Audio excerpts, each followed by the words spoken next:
అన్న స్ఫూర్తితోటి తెలుగువారు సాధించలేనిది ఏదీ లేదు అని ఈ గ్రేట్ లీడర్స్ అందరూ మనకి ఖచ్చితంగా స్ఫూర్తి.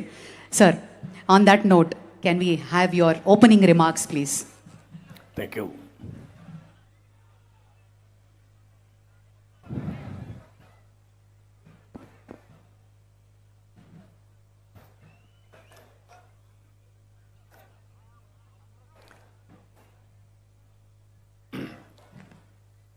అందరికీ నా నమస్కారాలు, అభినందనలు, శుభాభినందనలు. ఈరోజు విశాఖపట్నంలో నాకు నచ్చిన సిటీ, నన్ను ఎప్పుడూ అభిమానించే నగరం ఈ విశాఖపట్నం నగరం. రాష్ట్రంలోనే కాకుండా దేశంలోనే ఫాస్ట్ గ్రోయింగ్ సిటీ. అదే కాకుండా ఇక్కడ కులాలు, మతాలు, ప్రాంతాలకు అతీతంగా అభివృద్ధి, అదేవిధంగా ప్రశాంతత కోరుకునే నగరం ఈ నగరం. దేశంలో ఎక్కడన్నా రిటైర్ కావాలంటే, ఎక్కడ మంచి సిటీ ఉందనుకుంటే ఆ సిటీలో మన విశాఖపట్నం మొదటి స్థానంలో ఉంటుంది. మనందరికీ గర్వ కారణం. ఒక సుందర నగరం. ఎప్పుడు కూడా నేను ఒక బీచ్ సిటీ ఇది. సాయంత్రం అయితే ఇక్కడికి వస్తే సముద్ర తీరం ఎంత ఆహ్లాదకరం ఉందో మనం చూస్తూ ఉంటే ఎంత టైం ఉన్నా అలసటే కనపడకుండా మనం అందరం కూడా ఇక్కడ విశ్రాంతి తీసుకునే పరిస్థితి వస్తుంది. నేను ఈరోజే కాదు, సమైక్య ఆంధ్రప్రదేశ్లో నేను ముఖ్యమంత్రిగా ఉన్నప్పుడే విశాఖ నగరాన్ని ఆ రోజు సమైక్య ఆంధ్రప్రదేశ్కి ఆర్థిక నగరంగా చేయాలని ప్రణాళికలు తయారు చేసిన పార్టీ తెలుగుదేశం పార్టీ, తెలుగుదేశం ప్రభుత్వం అని చెప్పి గుర్తు చేస్తున్నా. తర్వాత హుద్హుద్ వచ్చింది, ముఖ్యమంత్రిని 5 నెలల్లోనే వచ్చింది. హుద్హుద్ వస్తే నేను ఆ రోజు ఆగా మేఘాల పైన హుద్హుద్ క్రాస్ కాకమనిపై నేను బయలుదేరి, నేను రాలేకపోతే విజయవాడలోనే ఫ్లైట్ దిగి అక్కడి నుంచి బై రోడ్డు రాజమండ్రికి వచ్చి రాత్రి అక్కడి నుంచి రాలేకపోతే తెల్లవారితో నిద్రలేస్తాను వస్తే విశాఖ నగరం కళావిహీనం అయిపోయింది. చూసి బాధపడ్డాను, చాలా కలత చెందాను. కానీ మనస్థిమితం చేసుకున్నాను. నేనే అధైర్యపడితే ఈ నగరాన్ని మళ్ళీ బాగు చేయలేం, నేను ధైర్యంగా ఉండాలి, ప్రజలకు ధైర్యం చెప్పాలనే ఉద్దేశంతోనే నేను ఇక్కడే ఉంటా, మళ్ళీ ఈ నగరాన్ని మామూలు స్థితి వచ్చే వరకు మీకు అండగా ఉంటానని ఒక పిలిపిస్తే 10 రోజులు నాకు సహకరించారు ఈ విశాఖ వాసులు. నా జీవితంలో ఎప్పుడూ మరిచిపోలేని సంఘటన. అందుకే ఈరోజు విశాఖపట్నాన్ని హుద్హుద్ కంటే ముందు, హుద్హుద్ తర్వాత మనం లెక్కించుకునే పరిస్థితికి వచ్చాం. అది ఒక సంక్షోభాన్ని ఒక అవకాశంగా మార్చుకున్న విశాఖ వాసులకి మరొక్కసారి మనస్ఫూర్తిగా అభినందనలు, ధన్యవాదాలు. అందుకే నేను అన్నాను, ఒక్క ఉదాహరణ, ఆ రోజు ప్రధానమంత్రి గారు వచ్చారు. వస్తుంటే దారిలో నేను ఆయన రిసీవ్ చేసుకొని వస్తా ఉంటే 2వ రోజు, ఎక్కువ రోజులు కాలేదు, ప్రధానమంత్రి గారు చూసి ఒక మాట అన్నారు, ఏంటి ఇక్కడ విశాఖపట్నంలో ఇంత విపత్తు వస్తే వీళ్ళందరూ కూడా ఒక నమ్మకంతో మన మీద చాలా ఆప్యాయంగా చూస్తున్నారు, గౌరవంగా మనల్ని రిసీవ్ చేసుకుంటున్నారంటే నేను చాలా సంక్షోభాలు చూశాను ముఖ్యమంత్రిగా, కానీ మొట్టమొదటిసారిగా ఇలాంటి రిసెప్షన్ చూశానని ప్రధానమంత్రి చెప్పాడంటే అది మీ మంచితనం అని మరొక్కసారి మీ అందరికీ విజ్ఞప్తి చేస్తున్నా. అప్పుడే దీపావళి వచ్చింది. నేను ఒకే మాట చెప్పాను, దీపావళి జరుపుకుందాం, ఎక్కడ క్రాకర్స్ కాల్చొద్దండి, అగ్ని ప్రమాదాలు జరుగుతాయంటే ఒక్క మాటతో ఎక్కడ ఒక్క క్రాకర్ కాల్చకుండా సహకరించారంటే అది మీలో ఉండే క్రమశిక్షణ. ఈ విధంగా చెప్పుకుంటూ పోతే బోలెడన్ని అనుభవాలు నాకున్నాయి. అందుకే మొన్న ఎమ్మెల్యే ఎన్నికల్లో కూడా రాష్ట్రంలో దెబ్బతిన్న మీ మంచితనం నలుగురు ఎమ్మెల్యేని గెలిపించారంటే అది మీ మంచితనం, అది విశాఖపట్నం వాసుల ప్రత్యేకత. ఏ విధంగా అభివృద్ధి చేయాలి అనే విషయాలు కూడా మనం మాట్లాడుకుందాం. కానీ ఈరోజు ఈ సుందరమైన నగరంలో, ఎప్పుడూ నన్ను అభిమానించే నగరంలో దేశానికి 2047 విజన్ డాక్యుమెంట్ని ఇక్కడ ప్రవేశపెట్టడం నా పూర్వ జన్మ సుకృతంగా భావిస్తున్నా. ఇది నా చరిత్రలో ఎప్పుడూ నేను మరిచిపోలేని సంఘటన. శాశ్వతంగా నా గుండెల్లో పెట్టుకుంటానని మరొక్కసారి మీ అందరికీ విజ్ఞప్తి చేస్తున్నా, మీ అందరికీ కూడా తెలియజేస్తున్నా.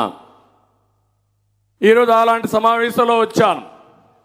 ఇప్పుడు కొన్ని వేల మంది నాతో నడిచారు, అయితే కొన్ని లక్షల మంది వీక్షించారు. కొన్ని కోట్ల మంది కోసం మనం ఈరోజు ఇక్కడ ఈ ర్యాలీ తీశాం.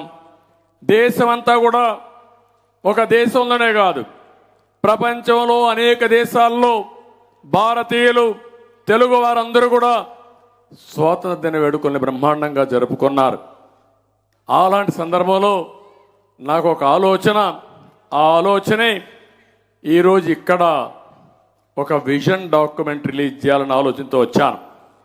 45 సంవత్సరాలు 10 కోట్ల మంది తెలుగువారు ఆరాధించారు, అభిమానించారు, ఆశీర్వదించారు, నన్ను ముందుకు నడిపించారు. రాష్ట్రంలో 14 సంవత్సరాల ముఖ్యమంత్రిగా, సమైక్య ఆంధ్రప్రదేశ్లో ఎవరికీ లేని గౌరవం 9 సంవత్సరాల ముఖ్యమంత్రిగా నన్ను ఆశీర్వదించారు. నేను ఎప్పుడో ఒకటి ఆలోచిస్తున్నాను, మనందరి ప్రియతమ నాయకుడు నందమూరి తారక రామారావు గారు పెట్టిన పార్టీ తెలుగుదేశం పార్టీ. ప్రజలే దేవుళ్ళు, సమాజమే దేవాలయమని అనునిత్యం పేదవారి కోసం, తెలుగు జాతి కోసం పనిచేసిన పార్టీ తెలుగుదేశం పార్టీ. ఎన్టీ రామారావు గారు రాకమనపు తెలుగు జాతి గౌరవం ఏ విధంగా ఉంది, మొట్టమొదటిసారిగా ఆయన వచ్చిన తర్వాతనే తెలుగువారి ఆత్మ గౌరవాన్ని ప్రపంచం మొత్తం చాటి చెప్పిన ఏకైక నాయకుడు ఎన్టీఆర్ అని చెప్పి నేను మీకు తెలియజేస్తున్నా. అలాంటి నాయకుడి వారసులంగా మనం ముందుకు పోతున్నాం. ఆయన ఆత్మ గౌరవాన్ని మనకిస్తే, నేను మీ అందరికీ చెప్పింది, ఆత్మవిశ్వాసంతో ముందుకు పోదాం. ప్రపంచాన్ని జయించే శక్తి తెలుగు వారికి ఉందని, తెలుగు జాతికి ఉందని నేను పిలిపిస్తే బ్రహ్మాండంగా సహకరించారు. అందుకే నా బాధ్యతగా నేను ఆలోచించా, ఈరోజు మళ్ళీ ఒక విజన్ డాక్యుమెంట్ తయారు చేసి భారతదేశంలో ఏ విధంగా ఉండబోతుందో చెప్పడమే కాకుండా ఇక్కడుండే తెలుగు జాతిని ప్రపంచంలో ఒక అగ్రజాతిగా పెట్టాలని, ఆంధ్రప్రదేశ్ని మళ్ళీ ఘాట్లో పెట్టాలనే ఆలోచనతోనే ఈరోజు ఈ కార్యక్రమానికి ఇక్కడికి వచ్చాను. ఎప్పుడైనా జీవితంలో మనం గుర్తుపెట్టుకోవాల్సింది, ఒక వ్యక్తికి కానీ, ఒక వ్యవస్థకు కానీ, ఒక ప్రభుత్వానికి కానీ దూరదృష్టితో కూడా పనిచేయాలి. ఏదైనా ఈరోజు జరిగితే సరిపోతుంది, ఈ పూట గడిస్తే సరిపోతుందని ఆలోచించే వాళ్ళు ఎప్పుడు కూడా రాణించరు. వారి వల్ల సమాజానికి లాభం లేదు. అందుకే నేను ఒక విజన్ అన్నాను. ఏం జరగబోతుంది రాబోయే 20 ఏళ్లలో, దాన్ని విజువలైజ్ చేసుకుని ఒక ప్రణాళిక తయారు చేసుకుని దానికి అనుగుణంగా మనం పనిచేస్తే బ్రహ్మాండమైన ఫలితాలు వస్తాయి. అది ఏ విధంగా సాధ్యమైందో మనం ఇప్పుడు డిస్కస్ చేసుకోబోతున్నాం.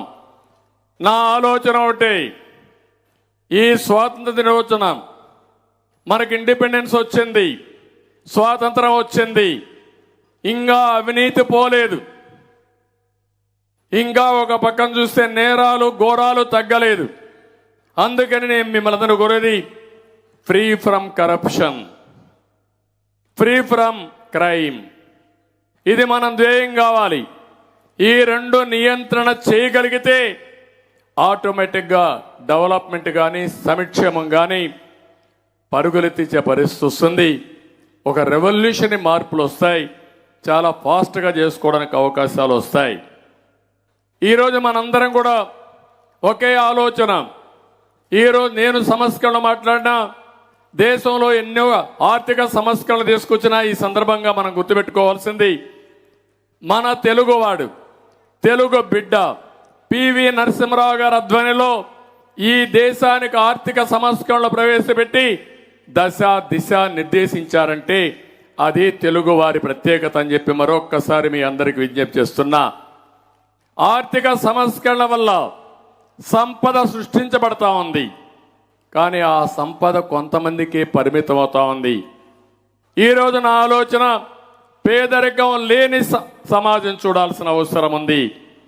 అది ఎన్టీ రామారావు గారి ఆశయం. ఆ ఆశయాల కోసమే మనందరం పనిచేస్తున్నాం. అందుకే ఈ విజన్లో చాలా స్పష్టంగా ఫ్రీడమ్ ఫ్రమ్ పావర్టీ, పేదరికం లేని సమాజాన్ని నిర్మాణం చేసుకోవడం ఒక సంకల్పంగా ఈరోజు మనం తీసుకొని ముందుకు పోవాల్సిన అవసరం ఉంది. ఇది అసాధ్యం కాదు, సాధ్యం. అందుకే P4 మోడల్ అని ఈరోజు నేను ప్రవేశపెట్టబోతున్నా, మీకు ఎక్స్ప్లెయిన్ చేస్తాను. ఇవన్నీ చేసేటప్పుడు మహిళలకు సముచితమైన గౌరవం రావాలి సమాజంలో.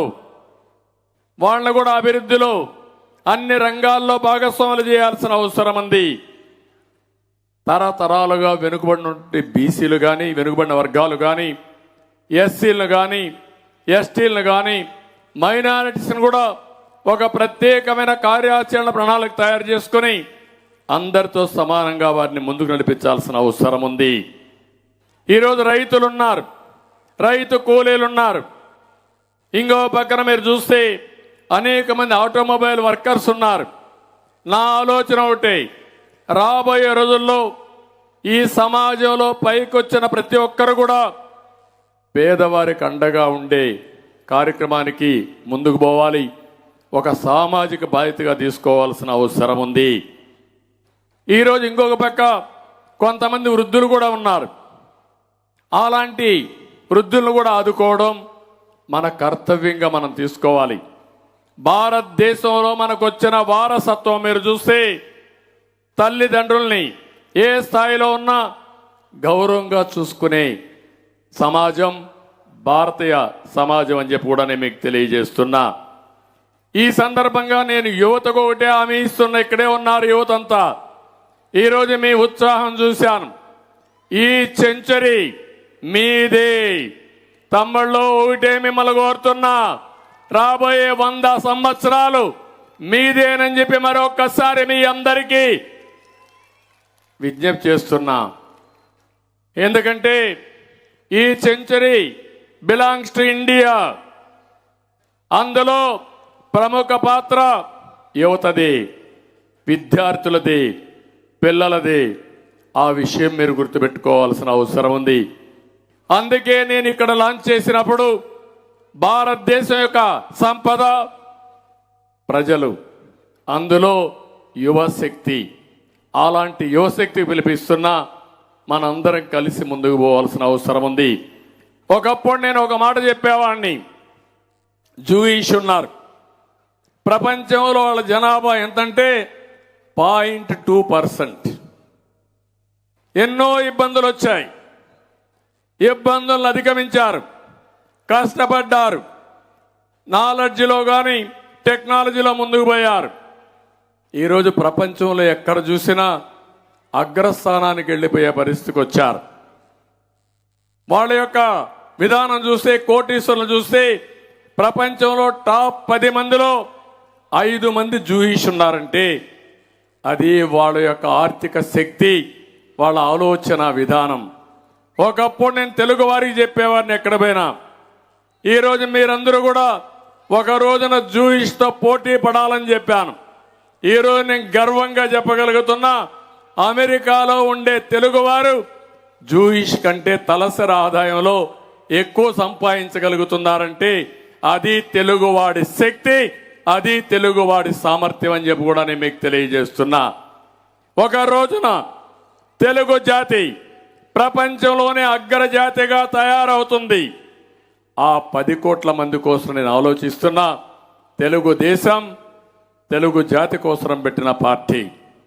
అది తెలంగాణ కావచ్చు, ఆంధ్రప్రదేశ్ కావచ్చు, భారతదేశం కావచ్చు, ప్రపంచంలో ఎక్కడ తెలుగు జాతి ఉన్నా అక్కడ తెలుగుదేశం పార్టీ ఉంటాం. వారి కోసం పనిచేస్తాం. దానికోసమే నేను ఇనిషియల్గా ఈ రిమార్క్స్ చెప్పి భవిష్యత్తులో ఇంతవరకు ఏం జరిగింది, ఏం జరగబోతుందో మీ అందరికీ చెప్పడం కోసం మీ ముందుకు వచ్చానని చెప్పి కూడా నేను మీకు తెలియజేసుకుంటూ ఇప్పుడు సబ్జెక్టుకి వెళ్దాం మనందరం కలిసి. Thank you sir, thank you very much. ఒకసారి అందరం గట్టిగా చెప్పట్లు. ఓపెనింగ్ రిమార్క్సే ఈరోజు ఇంత ఇన్స్పైర్ అయ్యామంటే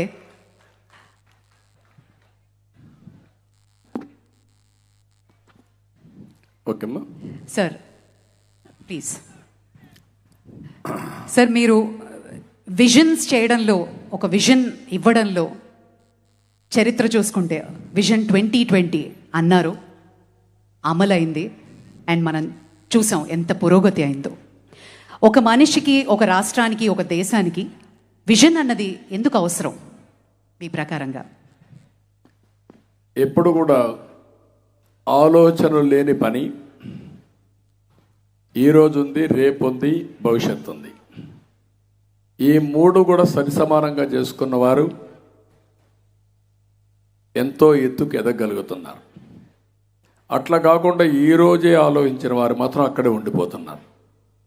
అందుకే సమాజంలో అందరికీ అవకాశాలు ఉన్నాయి, కానీ కొంతమంది పైకి వస్తున్నారు. దానికి కారణం వాళ్ళు ఒక విజన్ పెట్టుకొని, పిల్లలను కూడా మీరు చూస్తే తల్లిదండ్రులకు ఒక విజన్ ఉంటుంది.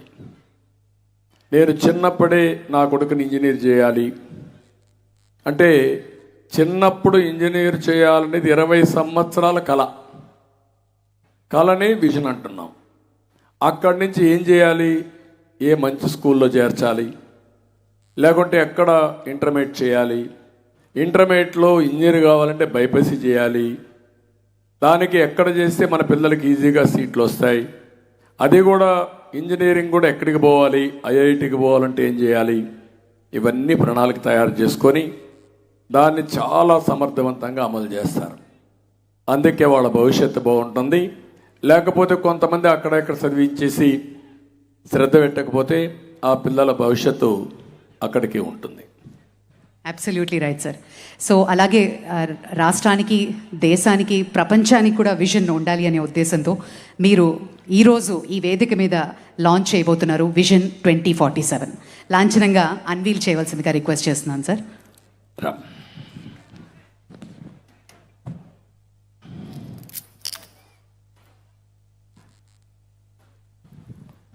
మీరు కూడా చేస్తారా? Right.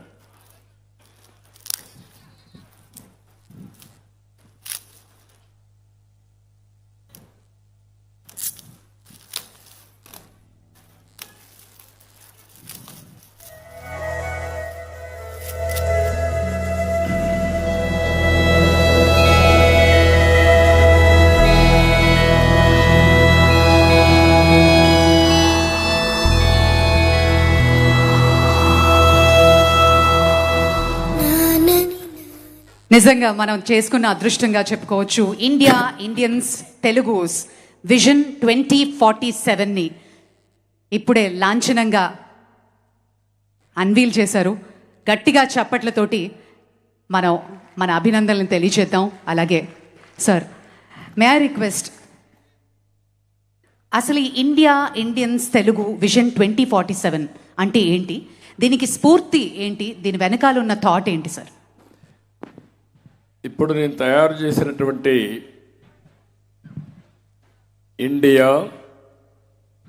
Indians and Telugus vision 2047. 2047 అనగానే మీకు ఒక ఐడియా వస్తుంది.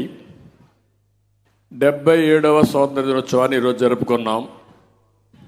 2047లో 100 సంవత్సరాల స్వాతంత్ర దిన వేడుకల్ని మనం జరుపుకోబోతున్నాం. అంటే 100 సంవత్సరాల కంటే ముందు బానిస దేశం, 100 సంవత్సరాల్లో ఏ విధంగా ఉంటామో ఒక్కసారి మనం ఇమేజిన్ చేసుకొని విజువలైజ్ చేసుకొని దాని ప్రకారం మనం తయారు చేయాల్సిన అవసరం ఉంది. అందుకే ఇండియా ఏ విధంగా పనిచేస్తే మంచి ఫలితాలు వస్తాయి. ఇండియన్స్ ఒక భారతదేశంలోనే కాకుండా ప్రపంచమంతా ఇండియన్స్ వెళ్ళిపోయారు. భారతదేశం నుంచి కూడా ప్రపంచ దేశాలకు సేవలు అందించే పరిస్థితి భారతీయులకు వచ్చింది. అందుకే ఇండియన్స్ ఏ విధంగా ఉండాలి దానికి ఒక విజన్ తయారు చేయాల్సిన అవసరం ఉంది. ఇందులో తెలుగుదేశం పార్టీ రిప్రజెంట్ చేసేది తెలుగు జాతిని. అందుకే ప్రత్యేకంగా భారతదేశం బాగుండాలి. ఎందుకంటే ఒక భారతదేశ పౌరుడిగా నా దేశం ప్రపంచంలోని అగ్రస్థానంలో ఉండాలని కోరుకోవడం నా బాధ్యత. అది నా దేశ భక్తి. ఎవ్వరు కూడా దీన్ని సంకేతించడానికి వీలు లేదు. మనందరం కూడా దేశ భక్తితో ముందుకు పోవాల్సిన బాధ్యత ప్రతి ఒక్కరిపైన ఉందని చెప్పి తెలియజేస్తున్నా. అదే సమయంలో తెలుగు జాతి ముందుండాలి, అగ్రస్థానంలో ఉండాలి. ఈ దేశ అభివృద్ధిని చేయడంలో ప్రథమ స్థానంలో తెలుగు జాతి ఉండాలనేది నా కోరిక. అందుకే తెలుగు వారిని కూడా పెట్టాను. ఈ మూడు కలిపే విజన్ 2047 అది మెయిన్ ఇంటెన్షన్. దీంట్లో కొన్ని ఆసక్తికరమైన విషయాలు కూడా నేను మాట్లాడాను. అందరూ కూడా ఇప్పుడు రాని విషయాలు ఇందులో ఉన్నాయి. ఎందుకంటే విజువలైజ్ చేయడం అనేది కంటిన్యూగా మనం ఆలోచిస్తూ ఉంటే కొన్ని ఆలోచనలు వస్తాయి. ఆలోచనలు వచ్చినప్పుడుగా దానికి పదును పెడితే ఫలితాలు కూడా మెండుగా వస్తాయి. అవి ఏ విధంగా జరిగిందో హిస్టారికల్గా నేను నా అనుభూతి చెప్తున్నా. నేను కూడా ఇప్పుడే మీకు చూపిస్తాను. అది చూస్తే మీ అందరికి కూడా ఒక బ్రాడ్గా ఒక ఆలోచన వస్తుంది. Sure sir. Can we have the PPT please?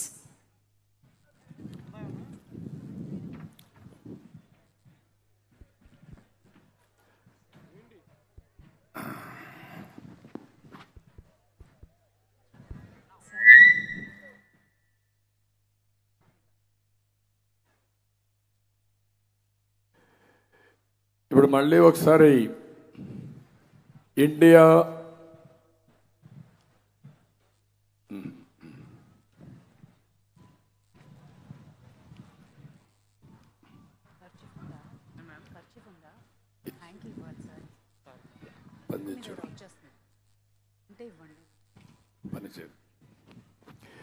ఇప్పుడు ఇక్కడ చూసినప్పుడు మీరందరూ చరిత్ర ఒకసారి మనం గుర్తు చేసుకోవాలి. 1947లో మనకు స్వాతంత్రం వచ్చింది. మనం అవలంబించిన ఆర్థిక విధానాల వల్ల అనుకున్న ఫలితాలు 91 వరకు మనకు రాలేదు.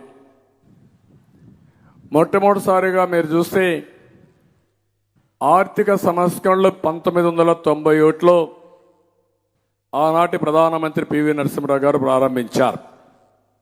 అప్పటి నుంచి భారతదేశం యొక్క అభివృద్ధి పరుగులెత్తే పరిస్థితి వచ్చింది. ప్రపంచం గుర్తించే పరిస్థితి వచ్చింది. అంతకుమును భారతదేశాన్ని చాలామంది చాలా చులకనగా కూడా చూసేవారు. మనకేమి చేత కాదని చూసేవారు. అంతేకాకుండా ఎప్పుడు కూడా భారతదేశంలో శక్తి ఉంది, దాన్ని సమర్థవంతంగా బయట తీయలేకపోయిన ఆలోచన ఉంది. అలాంటిది ఎకనామిక్ రిఫార్మ్స్ వల్ల ఒక శక్తివంతమైన ఆర్థిక విధానాలు మనం రూపొందించుకునే పరిస్థితికి వచ్చాం. అదే సమయంలో ఇంటర్నెట్ రెవల్యూషన్ వచ్చింది. ప్రపంచమే గ్లోబల్ విలేజ్గా మారింది. అప్పుడే బిల్ గేట్స్ వచ్చాడు. ఆయన ఇంట్రడ్యూస్ చేసిన ఇంటర్నెట్ వల్ల ఈరోజు ఇక్కడ జరిగే సమాచారం ప్రపంచంలో ఉండే అన్ని దేశాలకు రియల్ టైంలో వెళ్ళిపోతూ ఉంది. అంత మునుపు ఆ పరిస్థితి ఉండేది కాదు. అది వచ్చినటువంటి రెవల్యూషన్ మీరు చూస్తే అర్లీ 90స్లో వచ్చింది. 90లో 95లో వచ్చింది. మూడోది మనకు ఒక విండ్ ఫాల్ డివిడెంట్ మరిగా యూత్ వచ్చారు. ఇది ఊహించలా ఎవరు. ఎందుకు నేను ఈ మాట అంటున్నానంటే అన్ని దేశాలు కూడా ఫ్యామిలీ ప్లానింగ్కి వెళ్ళాం. మనం ఆంధ్రప్రదేశ్ కూడా వెళ్ళాం, నేనే వెళ్ళా. కానీ ఏం జరిగిందో అవి కూడా చెప్తాను, మీకు ఒకసారి ఎక్స్ప్లెయిన్ చేస్తాను. దానితో ప్రపంచానికి అంతటి కూడా మీరు చూస్తే డెమోగ్రఫిక్ డిసడ్వాంటేజ్ వచ్చే పరిస్థితికి వచ్చింది. భారతదేశానికి మాత్రం ఒక విండ్ ఫాల్ గెయిన్గా డెమోగ్రఫిక్ అడ్వాంటేజ్ వచ్చింది, డివిడెంట్ వచ్చింది. యువత ఎక్కువ ఉండే దేశం ప్రపంచంలోనే భారతదేశం.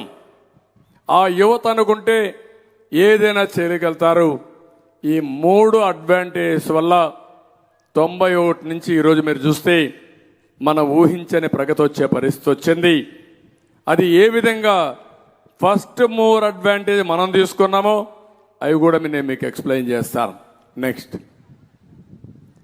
ఇక్కడ ఒకసారి చూస్తే నేను 1995లో ముఖ్యమంత్రి అయ్యాను. ముఖ్యమంత్రి అవుతాను ఆలోచించాడు. పివి నరసింహారావు గారు ఆర్థిక సంస్కరణలు తీసుకొచ్చాడు.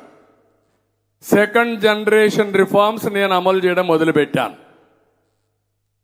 అక్కడి నుంచి అనేక సంస్కరణలకు నాంది పలికాం. భారతదేశంలో first time power sector reforms తీసుకొచ్చింది ఆంధ్రప్రదేశ్ గవర్నమెంట్. అప్పట్లో రెగ్యులేటరీ కమిషన్ సెటప్ చేసింది మనమే.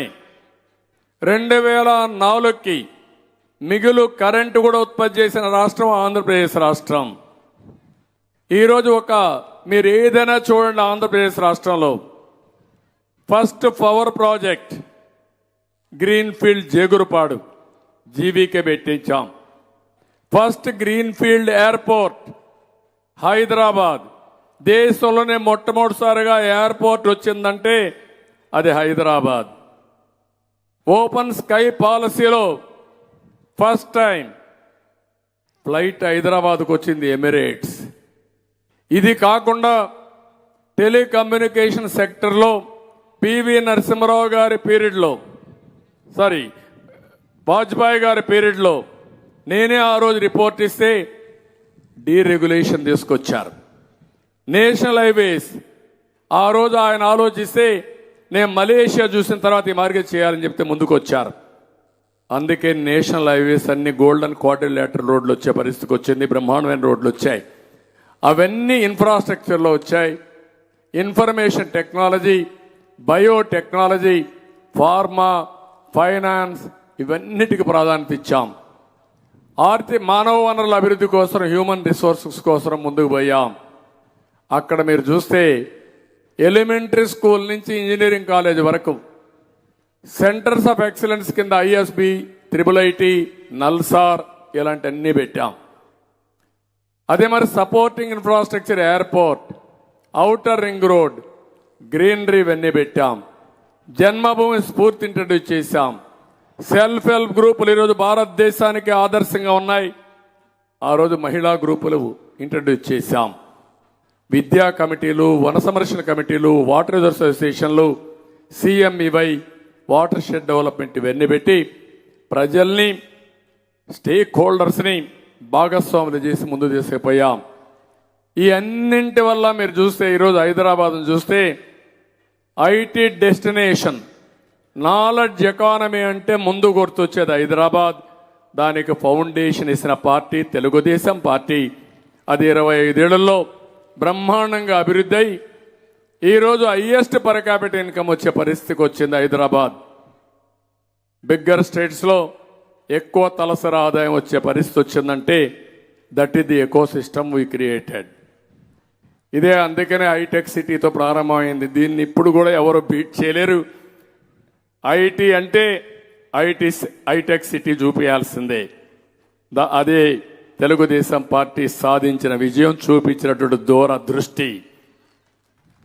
దెన్ తర్వాత రాష్ట్రం విడిపోయినప్పుడు మళ్ళీ నేను ఆలోచించి నా అనుభవంతో ఇక్కడుండే వనరులన్నీ చూసిన తర్వాత స్వర్ణాంధ్రప్రదేశ్ విజన్ 2029 తీసుకొచ్చాను.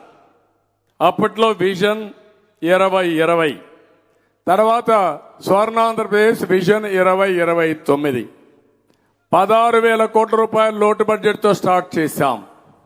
వెల్ఫేర్ డెవలప్మెంట్ బ్యాలెన్స్ చేశాం.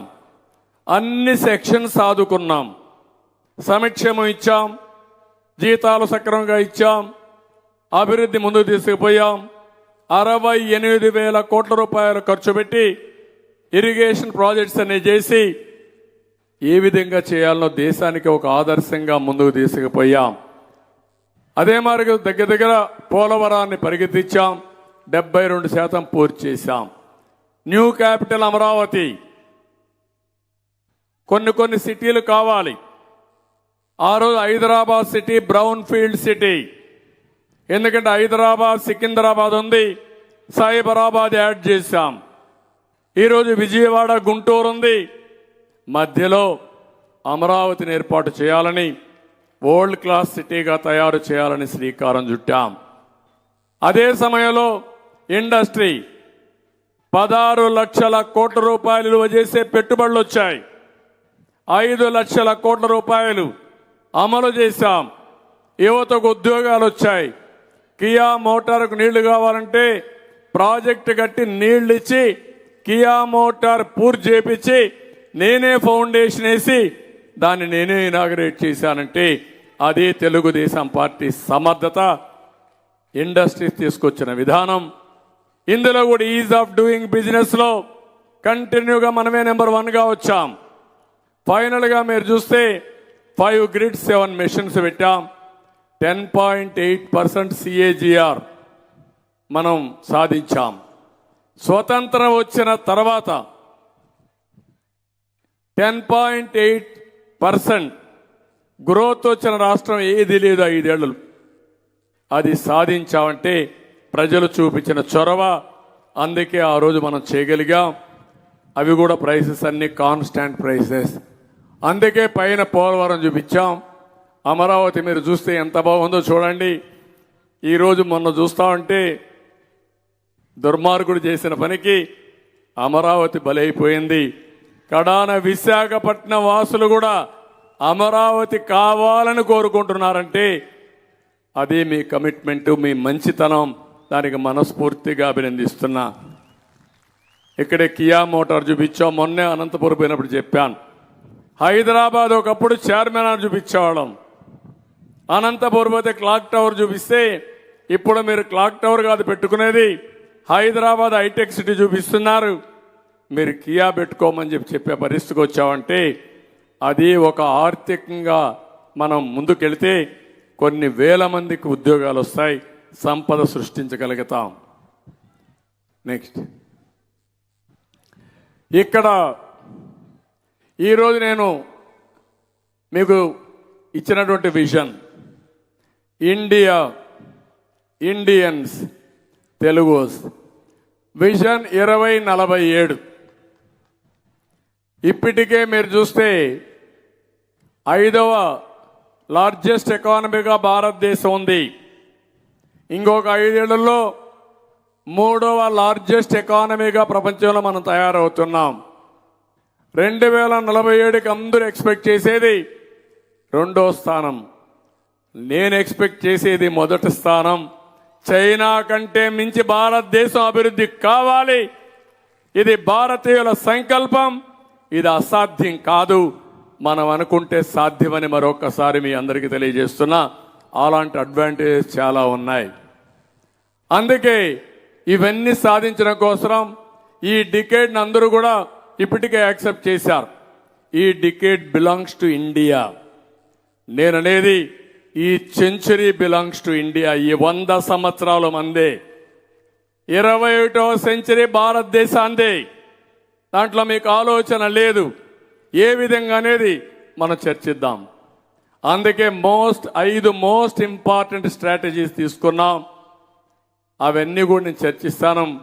దీనివల్ల సంక్షేమం, అభివృద్ధి, అదే మరి ప్రతి ఒక్కరికి సాధికారత సాధించే అవకాశం ఉంటుంది. అందుకే 47కి ఫ్రీడమ్ ఫ్రమ్ పావర్టీ, అది మనందరి లక్ష్యం కావాలి. సంపద వస్తుంది, కొంతమందికే పరిమితం అవుతుంది. లక్షల కోట్ల రూపాయల వాళ్ళ పేర్లతో డబ్బులుంటాయి, కానీ పేదవాడికి మాత్రం తిండికి కూడా లేకపోయినప్పుడు అది నిజమైన స్వాతంత్రం కాదు, అది నిజమైన అభివృద్ధి కాదు. అందుకే పేదరికం లేని సమాజాన్ని మనం ఏర్పాటు చేసుకోవాల్సిన అవసరం ఉంది. అందుకే నేను P4 మోడల్ అన్నా.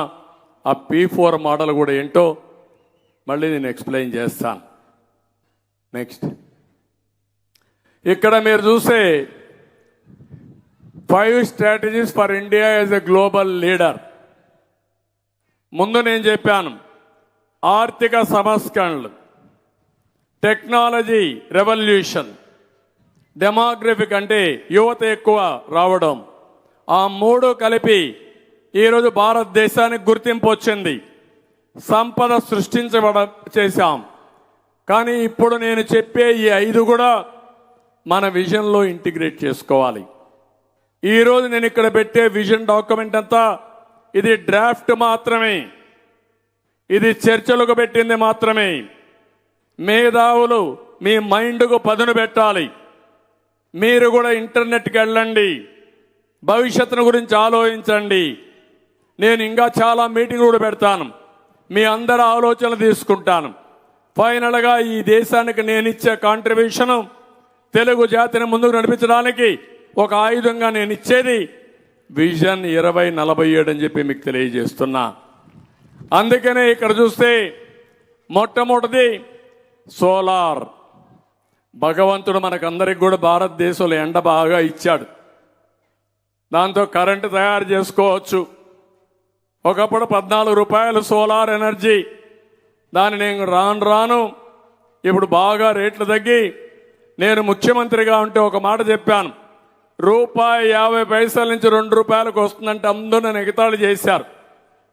కడాన ₹1.99 వచ్చిందంటే అది స్కేల్ చేసినప్పుడు ఎక్కువగా ముందుకు పోయినప్పుడు ఆటోమేటిక్గా రేట్లు తగ్గుతాయి.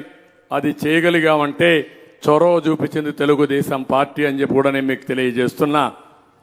అయితే సోలార్ ఎండుంటేనే వస్తుంది, మిగిలిన టైం కూడా కరెంటు కావాలి. అందుకే విండ్ ద్వారా కరెంటు తీసుకుంటే సాయంత్రం పూట వస్తుంది, దానికి కూడా ప్రాధాన్యత ఇవ్వాలి.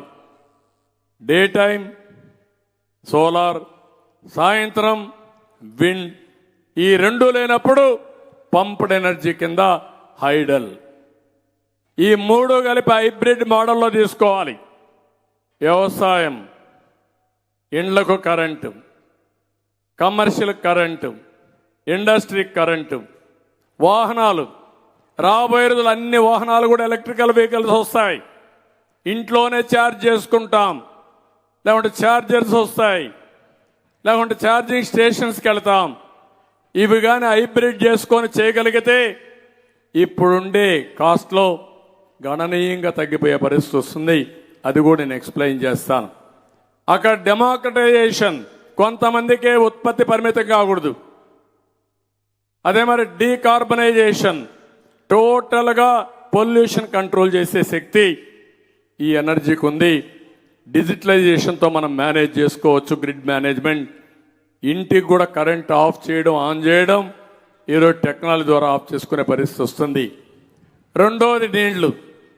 దీనికి అంతటికి కూడా నీళ్లు కావాలి, మళ్ళీ వ్యవసాయానికి కావాలి, కరెంట్ ఉత్పత్తికి కావాలి.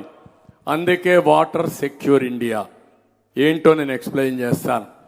3 technology, deep technology and innovation, leaders of future. Technology ఇప్పుడు ఒకప్పుడు నన్ను అయితే ఎగతాళి చేశారు, సెల్ ఫోన్ అంటే తిండి పెడుతుందా అని ఎగతాళి చేశారు. నేను ఆ రోజు చెప్పాను, ఒక రోజు వస్తుంది మీరు గుర్తించే పరిస్థితి వస్తుందని చెప్పి ముందుకు పోయాను. ఈరోజు తిండి పెట్టడం కాదు, ఓవర్ నైట్ మంచి కంపెనీ పెడితే బిలియన్స్ ఆఫ్ డాలర్స్ సంపాదిస్తున్నారంటే అది టెక్నాలజీకి ఉండే శక్తి. ఈ టెక్నాలజీతో భవిష్యత్తులో చాలా మార్పులు రాబోతున్నాయి. అది ఏ విధంగా వస్తాయో కూడా నేను ఎక్స్ప్లెయిన్ చేస్తాను. తర్వాత డెమోగ్రఫిక్ మేనేజ్మెంట్ 4వది. అంటే ఇంతవరకు జనాభా నియంత్రణకు పోయాం, పాపులేషన్ కంట్రోల్ చేశాం. ఇప్పుడు నేనేమంటున్నానంటే ఈరోజు మనకుండే అడ్వాంటేజ్ 2047 వరకు ఉంటుంది. అది ఏ విధంగా కూడా ఎక్స్ప్లెయిన్ చేస్తాను. ఆ తర్వాత మన దేశంలో కూడా ముసలివాళ్ళు ఎక్కువ అవుతారు, పనిచేసే వాళ్ళు తగ్గుతారు. దానివల్ల మన దేశం కూడా ఇబ్బందులు పడే పరిస్థితి వస్తుంది. దాన్ని ఏ విధంగా చేయాలనో ఎక్స్ప్లెయిన్ చేస్తాను. అక్కడే P4 మోడల్ ఆఫ్ వెల్ఫేర్. ప్రతి ఒక్కడు పేదవాడు పుట్టి పేదరికంలో చనిపోవడం కాదు. ఈ స్వతంత్ర భారతదేశంలో పేదవాడికి కూడా పేదరికం నుంచి పైకి రావాల్సిన బాధ్యత, తేవలసిన బాధ్యత మన పైన ఉంది. ఏ విధంగా చేయాలో చెప్తాను. అదే మాదిరిగా Indian citizen to serve the global economy. భారతదేశంలో ఉండే ప్రతి ఒక్క వ్యక్తి సేవలు కానీ వస్తువులు కానీ ప్రపంచానికి అందించే విధంగా మనం ఆలోచిస్తే బ్రహ్మాండమైన ఫలితాలు వస్తాయి. అది కూడా వర్కౌట్ చేయాల్సిన అవసరం ఉంది. నెక్స్ట్, ఇక్కడ ఎనర్జీ నేను చెప్పినట్టు మీరు చూస్తే మనకు game changer solar, wind and pumped energy hybrid model. Decentralisation అంటే ప్రతి ఒక్క ఊరిలో కరెంట్ ఉత్పత్తి చేసుకోవచ్చు, ఆ ఊర్లోనే కరెంటు వాడుకోవచ్చు. దానివల్ల 1% కంటే తక్కువ ట్రాన్స్మిషన్ లాసెస్ ఉంటాయి. అదే మాదిరిగా చాలనప్పుడు గ్రిడ్ నుంచి సప్లై చేసే పరిస్థితి వస్తుంది. అంటే ప్రతి ఒక్క నియోజకవర్గంలో 1-2 దిక్కళ్ళ డిస్ట్రిబ్యూషన్గా నాకు పెట్టుకొని ప్రొడక్షన్ డిస్ట్రిబ్యూషన్ చేయగలిగితే చాలా వరకు ఫలితాలు వస్తాయి. దానికి మోడల్ కూడా క్రియేట్ చేసుకోవాల్సిన అవసరం ఉంది. హైడ్రోజన్, అమోనియా ఇది ఫ్యూచర్ న్యూ ఆయిల్. ఎందుకంటున్నానంటే పవర్ని హైడ్రోజన్ కింద కన్వర్ట్ చేసి దాన్ని ఎక్స్పోర్ట్ చేసుకోవచ్చు, మళ్ళీ పవర్గా కన్వర్ట్ చేసుకునే అవకాశాలు ఉన్నాయి. మనకు నీళ్లు ఉంటే, అందుకే నేను చెప్పాను వాటర్ ఈజ్ వెల్త్ అని. దానికి కావాల్సింది రఫ్గా అనలైజ్ చేస్తున్నాం. 9 లీటర్లు ఉంటే 1 లీటరు 1 కేజీ, 9 కేజీలు ఉంటే 9 లీటర్లో 1 కేజీ పవర్ జనరేట్ చేసుకునే పరిస్థితి వస్తుంది. ఆ డీటెయిల్స్ అని టెక్నికల్గా మళ్ళీ నేను మాట్లాడతాను. అదే మరి ఇంకో పక్కన smart grid, digitalization, democratization, decarbonization, digitalization ఈ 3 చేస్తే industry, domestic, commercial, agriculture, E vehicles అన్నీ కూడా పెట్టి కాస్ట్ కూడా ఇప్పుడు ఉండేదానికంటే ఒక 35% తగ్గిపోయే పరిస్థితి వస్తుంది అనుకుంటున్నాం. దాన్ని కూడా వర్కౌట్ చేయాల్సిన అవసరం ఉంది. కానీ ఇప్పుడుండే ఎలక్ట్రిసిటీ కంటే, ఇప్పుడుండే పెట్రోల్ డీజిల్ కంటే చాలా రిడక్షన్ కాస్ట్లో వస్తుంది. ఇది గేమ్ చేంజర్ అవుతుంది. నెక్స్ట్, ఇక్కడ నేనే 90లో పవర్ సెక్టర్ రిఫార్మ్ తీసుకొచ్చాం. సోలార్ 8 రూపాయలు ఉంటే 2 రూపాయలకు తగ్గే పరిస్థితి తీసుకొచ్చాం. అదే మరి పవర్ ఛార్జెస్ ఇప్పుడప్పుడో చెప్పాను నేను పెంచమని. ఈరోజు మళ్ళా హామీ ఇస్తున్నా. డెఫినెట్గా తెలుగుదేశం పార్టీ అధికారంలోకి వస్తే కరెంటు ఛార్జీలు తగ్గించే దిశగా ముందు పోతాం తప్ప పెంచే సమస్య ఉండదు, అవసరం లేదు. అదే తెలుగుదేశం పార్టీ అవగాహన, సమర్థత. అలాంటి మంచి అవకాశాన్ని సద్వినియోగం చేయకుండా 8 సార్లు 9 సార్లు కరెంటు ఛార్జీలు పెంచే పరిస్థితికి వచ్చారు.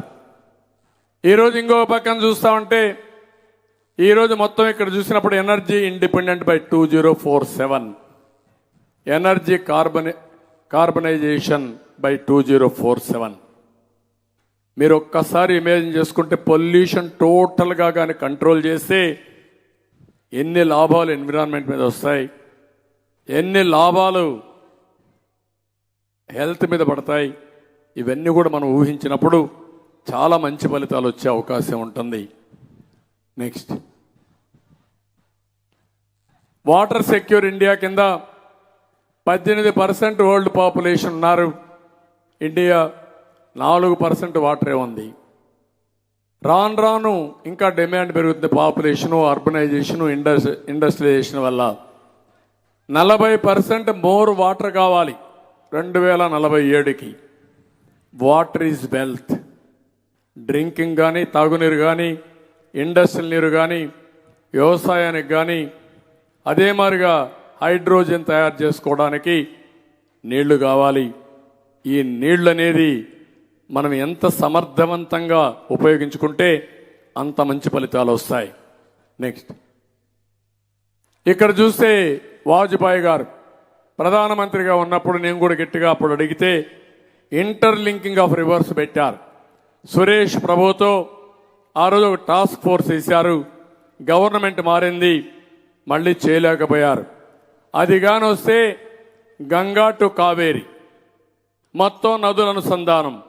ఇక్కడ కూడా డబ్బుల సమస్య కాదు, కావాలంటే యూజర్స్ పేమెంట్ పెట్టుకోవచ్చు.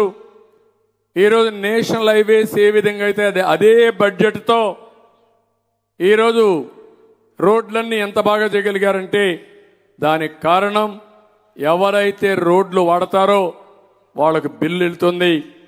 ఎవరైతే చిన్న చిన్న వాళ్ళు ఉంటారో స్కూటర్లు కానీ, ఆటోలు కానీ, ట్రాక్టర్లు కానీ, సైకిల్స్ కానీ ఫ్రీగా ట్రావెల్ చేసే పరిస్థితి వస్తుంది. ఆ విధంగా మనం పీపీపీ మోడల్లో ఇవన్నీ చేయొచ్చు అనమాట. ఇంకో పక్కన ఇప్పుడు గవర్నమెంట్ ఆఫ్ ఇండియా కూడా 30 ప్రాజెక్టుల్ని చేయాలనుకుంటున్నారు. కానీ మనం మాత్రం గోదావరి, కృష్ణ పట్టసీమ ద్వారా 2 నదుల అనుసంధానం చేసి 80 టీఎంసీ నీళ్లు గోదావరి నీళ్లు కృష్ణా డెల్టాకిచ్చి అక్కడి నుంచి నీళ్లు పొదుపు చేసి శ్రీశైలం ద్వారా రాయలసీమకి ఇచ్చాం. అది నిజమైన ఇంటర్ లింకింగ్ ఆఫ్ రివర్స్ అని చెప్పి కూడా నేను మీకు తెలియజేస్తున్నా. నెక్స్ట్, ఇక్కడ మీరు చూస్తే ఆంధ్రప్రదేశ్ రాష్ట్రంలో 5 నదులు ఉన్నాయి. వంశధార, నాగావళి, పోలవరం, గోదావరి, కృష్ణ, పెన్నా. ఈ యొక్క 5 నదులకి మధ్యలో ఒక 69 ఉపనదులు ఉన్నాయి. ఇప్పటికి చాలా ప్రాజెక్టులు వచ్చాయి. నేను ఇప్పుడే చెప్పాను, పోలవరం నుంచి రైట్ మెయిన్ కెనాల్లో ప్రకాశం బ్యారేజ్కి నీళ్ళు ఇచ్చాం. రేపు రాబోయే రోజు నాగార్జున సాగర్ వరకు తీసుకెళ్లి దానికి ఒక ప్రాజెక్ట్ తయారు చేశాం. రాయలసీమ బనకచర్లకు తీసుకెళ్తే ఆ వ్యవస్థ అంతా పనిచేస్తుంది. అంటే ఆ నీళ్లు రాయలసీమకు అంతటికి వెళ్ళిపోతాయి. ఇక్కడ లెఫ్ట్ మెయిన్ కెనాల్లో నేరుగా పైకి తీసుకొస్తే ఏదైతే నాగావళికి వెళ్తుంది, నాగావళి నుంచి హీరమండలం రిజర్వాయర్కి వెళ్తుంది, అక్కడి నుంచి వంశధారకి వెళ్ళి నేరుగా బారువ వరకు నీళ్లు వెళ్తాయి.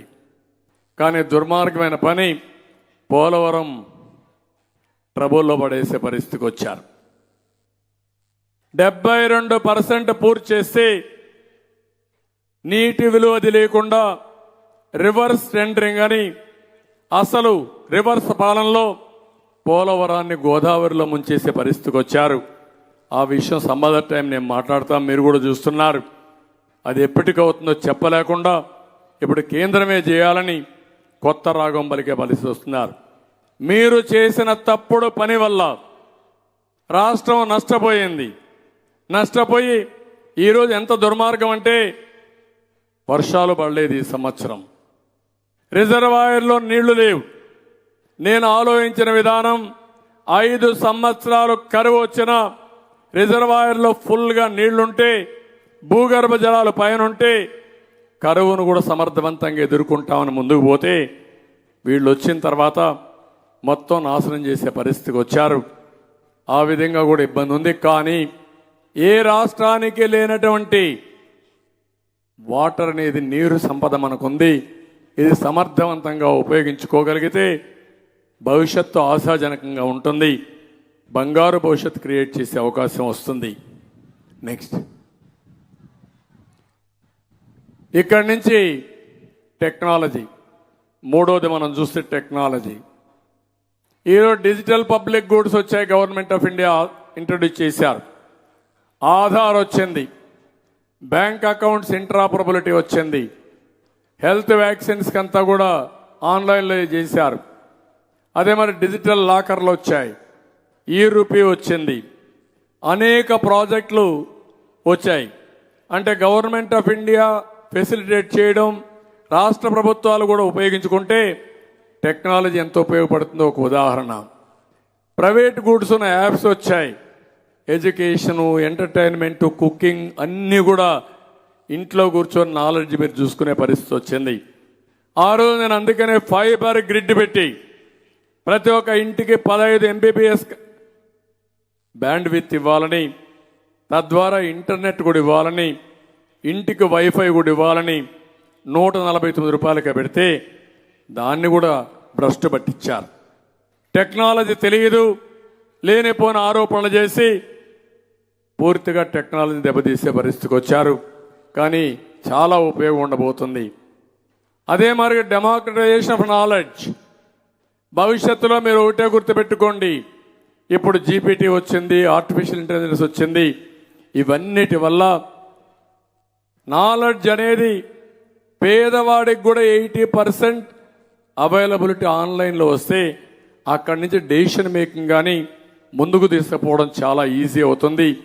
టెక్నాలజీ భవిష్యత్తులో కూడా చాలా పెను మార్పులు తీసుకురాబోతుంది. నెక్స్ట్,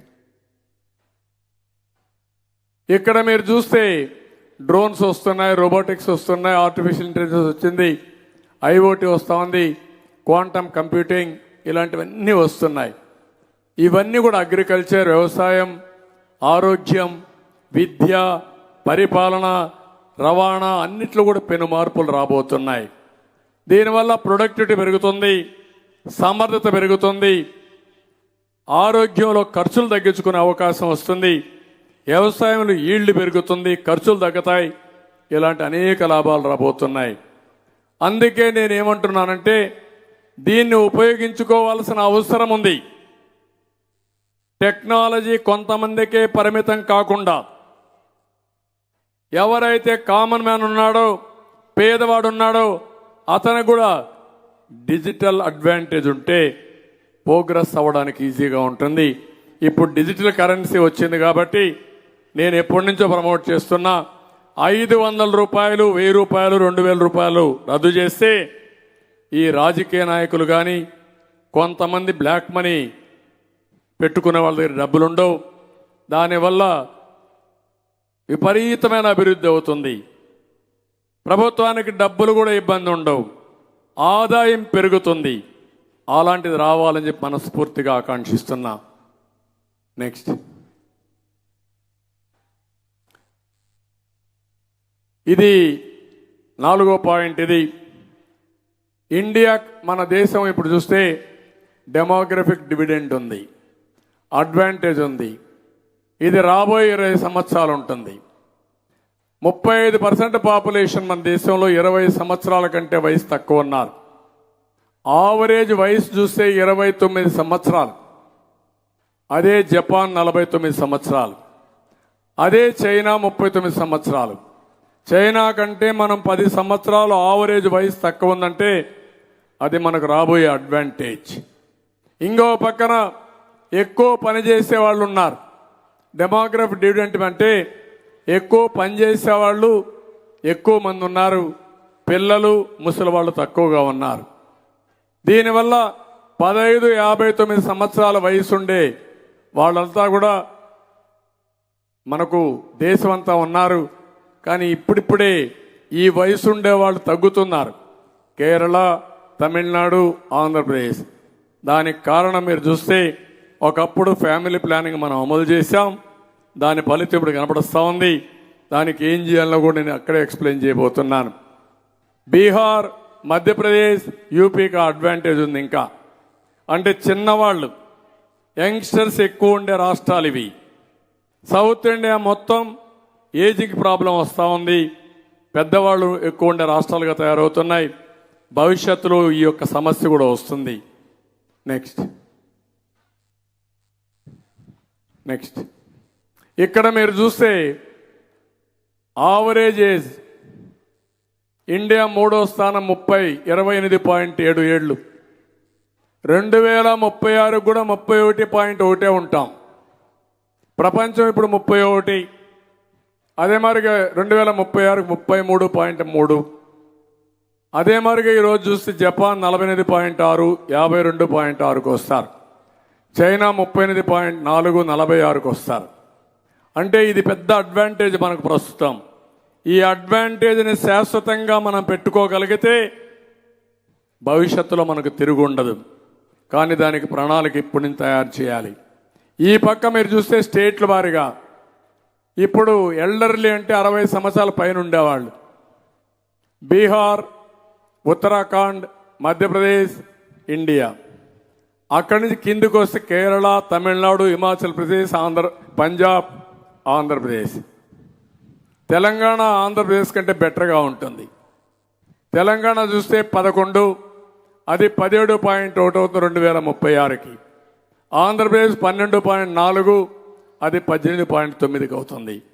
దీనికి ఒకటే మార్గం, ఎక్కడికక్కడ పాపులేషన్ మేనేజ్మెంట్ చేయగలిగితే డబ్బులు వచ్చినప్పుడు మనుషులు బిజీ అయిన తర్వాత పిల్లల్ని కూడా కనడం ఒక పెద్ద ఇండస్ట్రీగా భావిస్తారు.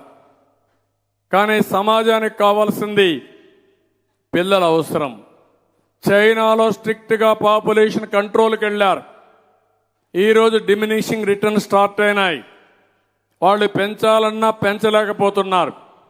చాలా దేశాల్లో సరైన సమయంలో ఆలోచించకుండా పోయిన దానివల్ల ఈరోజు ఆ దేశంలో చాలా సమస్యలు వచ్చాయి. భారతదేశానికి ఆ అడ్వాంటేజ్ ఉంది. ఇప్పుడు కానీ కరెక్ట్గా చేయగలిగితే ప్లాన్ చేయగలిగితే రాబోయే 100 సంవత్సరాలు కాదు, ఇంకా ఎక్కువ సంవత్సరాలు ప్రపంచానికి సేవలు చేసే అవకాశం ఒక్క భారతదేశానికే ఉంటుంది.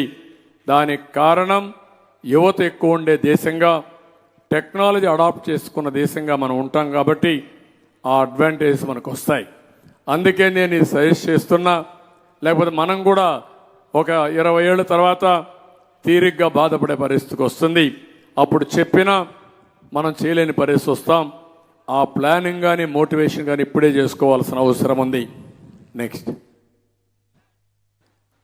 ఇక్కడ ప్రజల్ని ఒక ఆస్తిగా చూడాలి. అందుకే నేను చెప్పింది ఇంత మునుపు దేశాలు ఏ విధంగా అయ్యాయో మీకు చెప్పాను. దీనికోసం మనందరం కూడా వర్కౌట్ చేసుకొని ముందుకు పోతే మనం అనుకున్న లాభాలు వచ్చే పరిస్థితి వస్తుంది. నెక్స్ట్, ఇక్కడ నేను ఇది చాలా ముఖ్యమైన స్లైడ్. ఇది దీంట్లో చూస్తే P4 model, P3 model, public private partnership. అన్ని ప్రాజెక్టులు అన్ని కాలేజీలు ఈ మోడల్లో ఉన్నాయి. ఇప్పుడు దానివల్ల సంపద వచ్చింది, పనులు అవుతున్నాయి, కొంతమందికే పరిమితం అవుతున్నాయి. ఇప్పుడు నేను చెప్పే P4 model people, public, private partnership. ప్రజల్ని సెంట్రల్ పాయింట్ చేసి, ప్రైవేట్ అంటే వ్యక్తులు కానీ వ్యవస్థలు కానీ, పబ్లిక్ అంటే గవర్నమెంట్స్, భాగస్వామ్యం పార్ట్నర్షిప్. ఈ 4 చేయగలిగితే ఈ పేదవాడిని ఈ మోడల్లో reducing gap between rich and poor, ఆర్థిక అసమానతలు తగ్గించడం ఆటోమేటిక్గా కాదు. నేను కూడా ఆర్థిక సంస్కరణలు పెట్టినప్పుడు ట్రికిల్ డౌన్ అవుతుంది అనుకున్నాం. ట్రికిల్ డౌన్ అవుతుంది, స్లోగా అవుతుంది. అదే సమయంలో ఆర్థిక అసమానతలు విపరీతంగా పెరిగిపోతాయి. కోటీశ్వరులు 100,000 లక్షల కోట్లకు వెళ్ళిపోతారు. పేదవాడికి మాత్రం రోజుకు 150 రూపాయలు తిండికి కూడా ఉండదు. అలాంటి వ్యవస్థ కరెక్ట్ కాదు. అందుకే నేను ఈ మోడల్ని ప్రతిపాదిస్తున్నా. కాన్షియస్గా మన ప్రభుత్వాలు అనేటివి పాలసీలు నిర్ణయిస్తాం, విధానాలు నిర్ణయిస్తాం. ఆ విధానాల వల్ల ప్రతి ఒక్కరూ ఆనందంగా ఉండాలి, పేదరికం లేని సమాజం ఉండాలి. అందుకే దీన్ని చెప్పినప్పుడు ఈరోజు ఎక్కడికక్కడ అమరావతి కూడా ఒక మోడల్. 32,000 మంది రైతుల్ని రాజధాని అభివృద్ధిలో భాగస్వాములు చేశాం. అక్కడ అమరావతి వచ్చుంటే 32,000 మంది రైతులు, అక్కడుండే పేదవాళ్ళు, వాళ్ళ జీవన ప్రమాణాలు పెరిగేటివి, పేదరికం నుంచి పైకొచ్చేవాళ్ళు, బెటర్ లివింగ్ స్టాండర్డ్స్ వచ్చేటివి. అందుకే నెక్స్ట్, ఈ మోడల్లో మీరు చూస్తే చాలా స్పష్టంగా human leadership, skilling and hand హోల్డింగ్లో, ఆరోగ్య విషయంలో, చదువు విషయంలో, స్కిల్ డెవలప్మెంట్ విషయంలో శ్రద్ధ పెట్టాలి. సోషల్ విషయంలో సోషల్ సెక్యూరిటీ, సెల్ఫ్ హెల్ప్ గ్రూపులు, ఫార్మర్స్ గ్రూపులు ఇవన్నీ పెట్టుకోవాలి. హౌసింగ్ కానీ, ఇంటర్నెట్ కానీ, రోడ్డు కానీ, స్కూల్స్ కానీ, ఆరోగ్యంగా ఇన్సూరెన్స్ కానీ, బ్యాంక్స్ కానీ ఇవన్నీ కూడా చేసుకోవాలి. ఫైనాన్షియల్గా బ్యాంక్ అకౌంట్ కానీ, లోన్స్ కానీ ఇవన్నీ క్రియేట్ చేయాలి. వాటర్ కానీ, సాయిల్ కానీ ఇవన్నీ ఏం చేయాలో వాళ్ళకి నేచురల్ రిసోర్స్ కూడా వాళ్ళ భాగస్వాములు చేయాలి. ఇక్కడ జన్మభూమి స్పిరిట్ పెట్టి నేను ఇక్కడ చెప్పింది ఒక వ్యక్తి ఆరు ఒక సంస్థ ఒకరు లేకపోతే ఎక్కువ మందిని హ్యాండ్ హోల్డ్ చేసి short term, medium term, long term plan చేసి వాళ్ళని మనతో సమానంగా పైకి తీసుకొచ్చే బాధ్యత తీసుకోవాలి. ప్రభుత్వం మానిటర్ చేయాలి. అవసరమైతే ప్రభుత్వ ఫండ్స్ ఖర్చు పెట్టాలి. పెట్టి ప్రతి ఒక్కరిని పేదరికం నుంచి పైకి తీసుకొచ్చే విధానాలకు రూపకల్పన చేయాలి. నా జీవితాశయం ఈ రాష్ట్రంలో ఏ ఒక్క వ్యక్తి పేదవాడుగా ఉండడానికి వీలు లేదు. వాళ్ళ మీద దృష్టి పెడతాం, వాళ్ళ పైకి తీసుకొస్తాం. అన్ని విధాల ఇది సాధ్యం. టెక్నాలజీ కూడా మెచ్యూరిటీ వచ్చింది. మానిటరింగ్ కూడా చాలా ఈజీ. బటన్ నొక్కడం కాదు, ఆ బటన్ నొక్కడంలో ఎవరికి లాభం వచ్చిందో చెప్పే పరిస్థితి ఉండాలి తప్ప ఒట్టొట్టి బటన్ల వల్ల లాభం లేదు. నొక్కేది 10 రూపాయలు, దోచేది 50 రూపాయలు. నెక్స్ట్, ఇక్కడ 5వ స్ట్రాటజీలో నేను మీకు చెప్పింది మనం అందరం కూడా గుర్తుపెట్టుకోవాల్సింది గ్లోబల్ ఎకానమీతో మనం అందరం కూడా అనుసంధానం చేసుకోవాలి. ఎందుకంటున్నారంటే ఈ డికేడ్ మంది అంటున్నారు, కాదు ఈ సెంచరీ బిలాంగ్స్ టు అస్. దాంట్లో నాకు సందేహం లేదు. ఎక్కడికక్కడ ఇండియన్స్ అంతా కూడా గ్లోబల్ పర్ఫార్మర్స్గా తయారు కావాలి. 100 years ఇండిపెండెన్స్ రోజున మనం టెక్నాలజీ ఎక్స్పోర్ట్ చేసే పరిస్థితికి రావాలి. స్కిల్డ్ మ్యానుఫ్యాక్చర్ని సప్లై చేసే పరిస్థితి రావాలి. ఎనర్జీ ఎక్స్పోర్ట్ చేయాలి. సేవలు అందించాలి. ప్రోడక్ట్స్ కూడా ఎక్స్పోర్ట్ చేసే పరిస్థితికి రావాలి. ఇవన్నీ రావాలంటే దేశంలో కూడా పావర్టీ, ఇలిటరసీ, మాల్ న్యూట్రిషన్ ఇవన్నీ మనం అడ్రస్ చేసుకోవాల్సిన అవసరం ఉంది. This are all the goals 100 years independence రోజున మనం సెలబ్రేట్ చేసుకోగలిగితే అదే ఈ యొక్క దేశానికి మనం నిజమైన నివాళులు అర్పించినట్టు అవుతుంది. ఈ దేశం పట్ల మనం నిజమైన భక్తిగా ముందుకు పోయినట్టు అవుతుంది. అది చేయాల్సిన బాధ్యత మన పైన ఉంది. నెక్స్ట్, ఇక్కడికి వచ్చిన నాన్ రెసిడెంట్ ఇండియన్స్ ఇక్కడ మీరు చూస్తే ఇప్పుడు 1,80,00,000 మాత్రం ఉన్నారు. అమెరికాలో highest per capital income Indians, అందులో అగ్రస్థానం తెలుగు వాళ్ళు. ఈరోజు ఎన్ఆర్ఐస్ అనేవాళ్ళు $108 బిలియన్ సంవత్సరం మన దేశానికి పంపిస్తున్నారు. ప్రపంచంలో ఏ దేశానికి పంపించడం లేదు, అది ఒక భారతదేశానికి వస్తూ ఉంది. వీళ్ళు కానీ 10 కోట్లు అయితే $1 ట్రిలియన్ వేరే దేశాల్లో డబ్బులు సంపాదించి ఆ డబ్బులు మన దేశానికి పంపిస్తారు. అది పెద్ద ఆదాయం మనకు. దీనివల్ల వాళ్ళ జీవితాలు బాగుపడితే దేశం బాగుపడుతుంది. ఇంకో పక్కన ప్రతి ఒక్కరిని ఒకటే కోరుతున్నా, మీరు కూడా ప్రపంచం ఎక్కడ పోయినా జన్మభూమి మర్చిపోకుండా నీతో పుట్టిన వాళ్ళు, నీ గ్రామంలో పేదవాళ్ళు ఉన్నారు.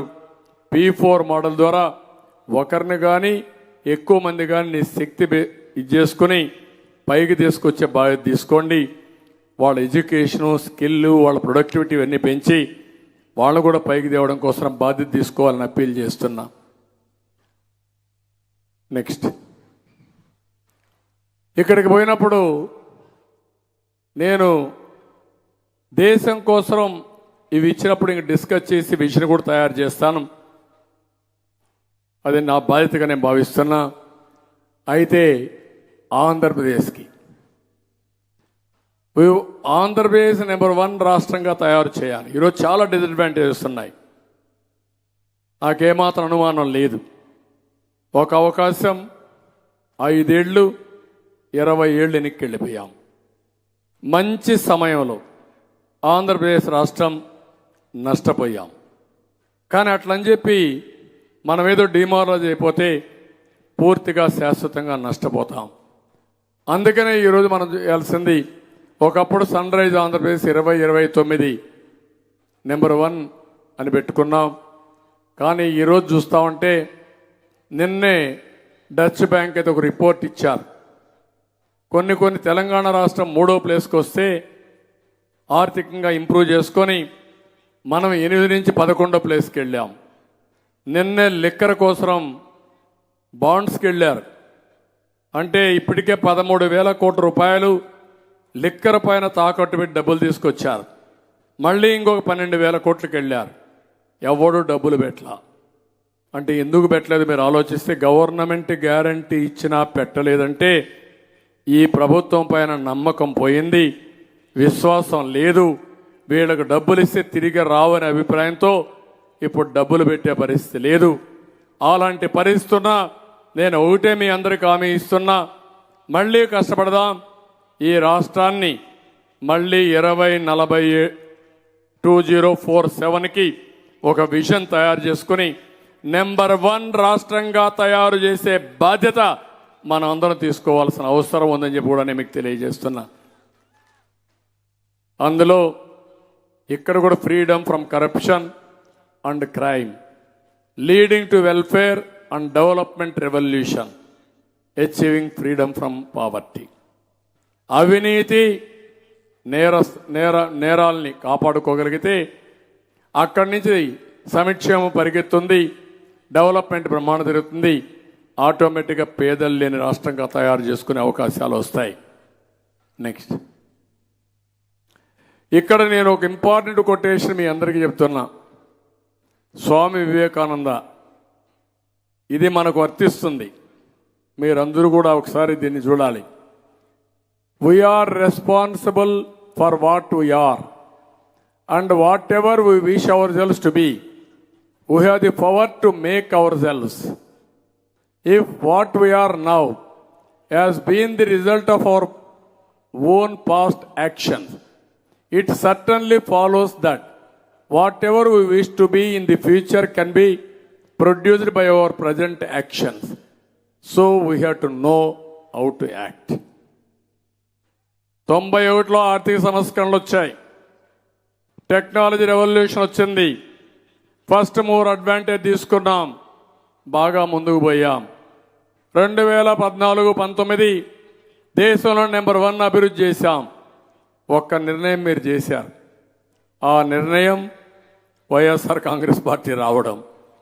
ఇప్పుడు 20 ఏళ్ళు ఎన్నికకి వెళ్ళిపోయాం, మళ్ళీ ఇప్పుడు మనందరం గుర్తుపెట్టుకోవాల్సిన అవసరం ఉంది.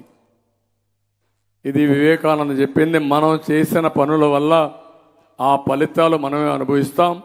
ఒకప్పుడు చేసిన పనుల వల్ల ఆ ఫలితాలు ఇప్పుడు అనుభవిస్తున్నాం, ఇప్పుడు చేసే పనుల వల్ల కర్మ వల్ల భవిష్యత్తులో అనుభవిస్తాం. కాబట్టి మనందరం అర్థం చేసుకోవాల్సిన అవసరం ఉంది. ఏం చేయాలి, ఏం చేస్తే మంచి జరుగుతుందో ప్రతి ఒక్కరూ ఆలోచించాల్సిన అవసరం ఉందని స్వామి వివేకానంద ఆ రోజు చెప్పాడు. అది మనందరికీ వర్తిస్తుందని చెప్పి కూడా నేను మీకు తెలియజేస్తున్నా. ఒక వ్యక్తికి కానీ, ఒక వ్యవస్థకు కానీ, ఒక రాష్ట్రానికి కానీ ఇది వర్తిస్తుంది. అందుకే మన ప్రణాళికలు ఇప్పటి నుంచి తయారు చేసుకుంటే దానికి మంచి ఫలితాలు వస్తాయి. అందుకే నేను భారతదేశం యొక్క శక్తి అమోఘం, ఊహించని శక్తి ఉంది. ఒకప్పుడు స్లీపింగ్ జైంట్ అనేవాళ్ళు, ఇండియన్ గ్రోత్ అని ఎగతాళి చేసేవాళ్ళు, అంటే 2% వస్తుందని. అదే ఆర్థిక సంస్కరణ తీసుకొస్తే ప్రపంచమే ఆశ్చర్యపోతా ఉంది. కోవిడ్లో కూడా ప్రపంచంలో ఎక్కువ గ్రోత్ వచ్చిన రాష్ట్రం ఇండియా. అది ఒక సంస్కరణల ఫలితం. దానికి టెక్నాలజీ యాడైంది, అన్ని యాడైనాయి. ఇప్పుడు మీరందరూ కూడా గుర్తుపెట్టుకోవాల్సింది, దీనిపైన సిరీస్ ఆఫ్ సెషన్స్ పెట్టుకుంటాం. అందరూ ఇన్వాల్వ్ కండి, మేధావులు ఇన్వాల్వ్ కండి, మీరు సూచనలు ఇవ్వండి. అవన్నీ తప్పకుండా తీసుకుని దేశానికి ఒక విజన్ డాక్యుమెంట్ తయారు చేయడమే కాకుండా ఆంధ్రప్రదేశ్ కూడా ఒక విజన్ తయారు చేసి దాన్ని మళ్ళీ ఈ రాష్ట్రాన్ని ట్రాక్లో పెట్టే బాధ్యత, ప్రపంచంలోని తెలుగు జాతిని ఒక అగ్రజాతి జాబితాలో తీసుకొచ్చే బాధ్యత తెలుగుదేశం పార్టీ తీసుకుంటామని మీ అందరికి హామీ ఇస్తూ అందరి దగ్గర సెలవు తీసుకుంటున్నాను. నమస్కారాలు.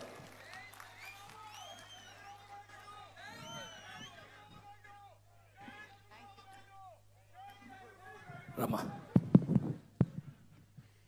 Thank you sir, thank you very much. ఒకసారి గట్టిగా చప్పట్లతోటి విజన్ 2047 ఎంతో క్లారిటీ ఇచ్చి న్యాచురల్ రిసోర్సెస్ P4 మోడల్, అలాగే రాబోయే సంవత్సరాల్లో మనకంటూ ఒక విజన్ ఎందుకు పెట్టాలి అని ఇంత క్లారిటీతో చెప్పినందుకు చాలా చాలా thanks sir. On that note, దీనికి కార్యరూపం దాలుస్తూ ఒక ప్రతిజ్ఞ చేయవలసిందిగా రిక్వెస్ట్ చేస్తున్నాం. మన విచ్చేసిన వారితో మీరు ప్రతిజ్ఞ. ముందు చర్చ పెడతారా? Doubts question answers question answer తర్ లాస్ట్. అలాగే ఒక ఫ్యూ క్వశ్చన్స్ తీసుకుందాం sir. Ya vision document sir. Ya questions అడిగేవారు చేతులు ఎత్తారండి. Will send the mic to you. Please raise your hand. Yes,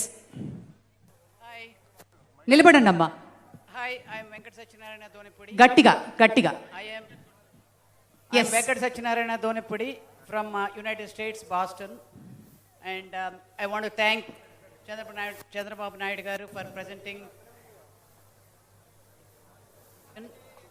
yes, to all of us. To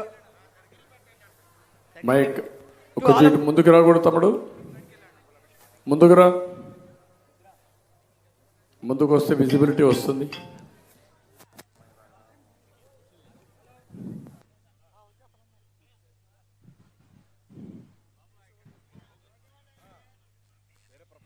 questions అడిగేవారు కొంచెం ముందుకు వచ్చి మీ క్వశ్చన్స్ అడగండి. రండి, అడుగుమా. Yeah, I want to thank you for your Vision 2047. It is so great, and I like your presentation. And what I would like to say to one and all here is greetings for the 77 Independence Day. తెలుగులో కూడా మాట్లాడమా, అందరికి అర్థమవుతుంది. And actually, what I wanted to say is you are a big visionary, and you are one of the leaders who showed us the way in growing Hyderabad with an internet revolution. And you got the technology revolution in such a way that you brought Microsoft, ISB, and whatnot. So what I request you is to do the same for Vizag, bring the technological revolution for Vizag in the areas of artificial intelligence, machine learning, hardware chips. That is very important right now. India is looking towards bringing manufacturing chips, and also automotive manufacturing is another big place where we can take advantage in electronic vehicles. Make Vizag the automotive hub and the chip hub. So that's my request to you, sir.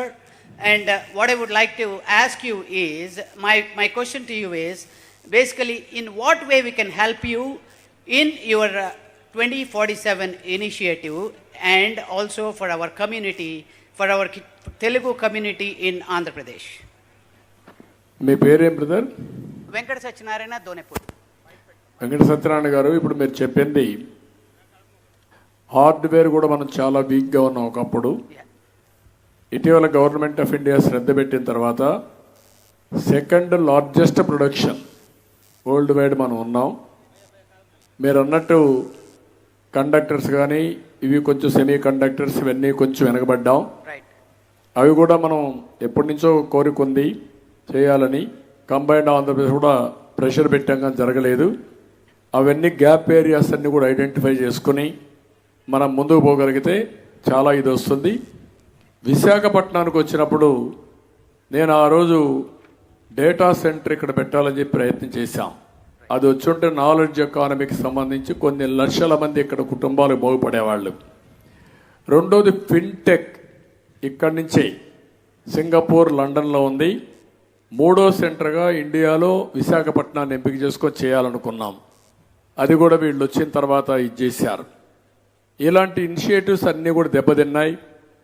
ఈరోజు నేను ఎప్పుడో తీసుకొచ్చిన HSBC ఇక్కడే విశాఖపట్నంలో combined Andhra Pradesh తీసుకొస్తే ఆ company కూడా వెళ్ళిపోయే పరిస్థితికి వచ్చింది. ఏది ఏమైనా విశాఖపట్నానికి భవిష్యత్తు ఉంది. తప్పకుండా అవన్నీ తెచ్చే బాధ్యత తీసుకుంటాం. నేను ఒకటే మిమ్మల్ని అందరినీ కోరుతున్నా, ఇంటలెక్చువల్స్గా ఉండే మీరు కానీ చదువుకున్న వాళ్ళు కానీ చదువుకోని వాళ్ళకు కూడా మనం హ్యాండ్ హోల్డ్ చేస్తూ, అందుకే నేను చెప్పాను P4 అన్నాను. కనీసం మీకుండే శక్తి ఒక కుటుంబాన్నో 5 కుటుంబాలను పైకి తేగలిగితే దానివల్ల చాలా లాభాలు వస్తాయి. ఇక్కడ నేను ఇచ్చిన మోడల్ మీరు చూస్తే ఒకప్పుడు ఆర్థిక సంస్కరణలు ఐటీ, ఇప్పుడు నేను ఇచ్చిన మోడల్ మీరు చూస్తే energy as a game changer. ఎందుకు ఆ మాట వాడానంటే ఈరోజు సోలార్, విండ్, హైబ్రిడ్ మోడల్ అన్ని రంగాలకు కానీ ఎలక్ట్రిసిటీ వాడే పరిస్థితి వస్తే cost of fuel, cost of energy చాలా తగ్గుతుంది. ప్రపంచంలోనే కాంపిటేటివ్గా మనం పనిచేసే పరిస్థితి వస్తుంది. ఇక్కడ ఇంకోటి కూడా ఆలోచిస్తున్నాను నేను. మన రాష్ట్రానికి వస్తే వర్క్ ఫ్రమ్ హోమ్, మీ ఇంట్లో కూర్చొని ప్రపంచ కంపెనీలకు పనిచేసే పరిస్థితి తీసుకొస్తాం. ప్రపంచ కంపెనీస్ అన్ని ఇక్కడ తీసుకొస్తాం. దీనికి మీ ఇంట్లో బోరు కొడితే అలాంటి ఇన్ఫ్రాస్ట్రక్చర్ లేకపోతే work stations every mandal head క్వార్టర్లో క్రియేట్ చేస్తాం. మీరు అక్కడ పోయి పని చేయొచ్చు, అక్కడ ట్రైనింగ్ ఇస్తాం. అక్కడి నుంచి నేరుగా మీరు ఫిజికల్గా పోవాలంటే ఎక్కడికైనా మూవ్ కావచ్చు, లేకుంటే వేరే కంపెనీస్లో పని చేయాలంటే ఇక్కడి నుంచి కూడా పని చేసుకోవచ్చు. మీ శక్తి సామర్థ్యం, మీ నాలెడ్జ్ అప్గ్రేడేషన్, మీ స్కిల్ అప్గ్రేడేషన్ పైన ఉంటుంది. ఇవి తెచ్చే బాధ్యత నాది, గైడ్ చేసే బాధ్యత నాది, అందిపుచ్చుకునే బాధ్యత మీది. మళ్ళీ ఏ పార్టీ వల్ల మీకు లాభం వస్తుందో కూడా డిస్కషన్ చేయాలి. మీరు ఇంటలెక్చువల్స్కి వచ్చింది ఒక సమస్య కూడా ఉంటుంది. జరిగితే దాన్ని అడ్వాంటేజ్ తీసుకుంటా ఉంటారు, లేకపోతే జరిగేటప్పుడు మాత్రం పట్టించుకోరు. అట్లా కాకుండా చర్చ జరగాలి, అది అనునిత్యం జరగాలి. అందుకే నేను చెప్పాను, వివేకానంద కొటేషన్ ఇచ్చింది, ఒక వ్యక్తి వల్ల సరైన సమయంలో నిర్ణయం తీసుకుంటే ఎక్కడికి వెళ్ళిపోతాం, సరైన సమయంలో రాంగ్ నిర్ణయం తీసుకుంటే ఎక్కడికో బ్యాక్ వెళ్ళిపోతాం. థ్యాంక్ యూ సత్యనారాయణ గారు. I'm sure you're forming the government, and I would say that next government will be yours. Thank you. Thank you Satyanarayana garu. మీరందరూ కూడా పనిచేయాలి. థ్యాంక్ యూ అమ్మా. నెక్స్ట్ ఎవరండి? Please raise your hand. Yes sir.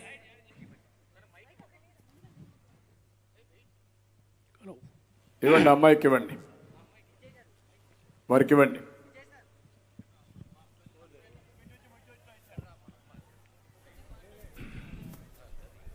Hello, good evening sir. చెప్పండి brother. Yeah sir, ఇక్కడ sir. చెప్పమా. Sir, నా పేరు కార్తికేయ, 4th ఇయర్ ఇంజనీరింగ్ చదువుతున్నాను. మీతో ఈ 77వ సంవత్సర స్వాతంత్ర దినోత్సవం జరుపుకోవడం మాకు చాలా ఆనందకరంగా ఉంది. అందులోనూ విజన్ 2047 డాక్యుమెంట్లో మేము పాల్గొనడం, ఆ లాంచ్లో మేము పాల్గొనడం చాలా ఆనందకరంగా ఉంది సార్. సార్, ఈ మధ్యకాలంలో మీరు ప్రతిపాదించిన ఒక కాన్సెప్ట్ నన్ను బాగా ఆలోచింపజేసింది సార్. ఈ వర్క్ ఫ్రమ్ హోమ్ అనే కాన్సెప్ట్ ప్రతి మండలంలోనూ మీరు అధికారంలోకి వచ్చాక ఇంప్లిమెంట్ చేస్తానని చెప్పారు సార్. అది ఆ పనిచేసే వ్యక్తికే కాకుండా ఆ కుటుంబానికి, ఆ గ్రామానికి కూడా ఎంతో ఉపయోగకరంగా ఉంటుందని నాకు అనిపిస్తుంది సార్. ఆ ఒక విద్యావంతుడు ఆ ఒక గ్రామంలో ఉంటే వారితో పాటు ఇంకో ఇద్దరికి తోడ్పడాలని మీరు చెప్పిన మీ భావాలు మమ్మల్ని ఆలోచింపజేశాయి సార్. Thank you for that sir. Thank you for us and thank you for your vision. You're always inspiring with your commitment and administration, sir. Sir, coming to the point, మన ఆంధ్రప్రదేశ్ అనేది ఆంధ్రప్రదేశ్ ఎకనామీ అనేది ఎక్కువ అగ్రికల్చర్ అండ్ రూరల్ ఏరియాస్ మీద depend అయి ఉంటుంది sir. So మనకి రాను agriculture అనేది పండించే వాళ్ళు తగ్గిపోతున్నారు, కానీ నెంబర్ ఆఫ్ ల్యాండ్స్ ఇంక్రీజ్ అవుతున్నాయి సార్. అన్ఎంప్లాయ్మెంట్ అనేది కొంచెం తగ్గుతుంది సార్ ఈ ఏరియాలో. సో అన్ఎంప్లాయ్మెంట్ యూత్ని మీరు ఇచ్చే హామీలు ఎవరు ఇవ్వలేదు సార్ ఇప్పటివరకు. సో ఈ అన్ఎంప్లాయ్మెంట్ అండ్ ఈ రూరల్ డెవలప్మెంట్కి ఎలా తోడ్పడుతుంది, మీ ఐడియాస్ ఏమైనా ఇవ్వగలరా? అంటే ఇప్పుడు మెయిన్గా ఏంటంటే అన్ని రంగాల్లో కూడా మార్పులు వస్తాయి. సమాజంలో ప్రజల్ని ఒక ఆస్తిగా చూడాలి, మనం ఒక అసెట్గా.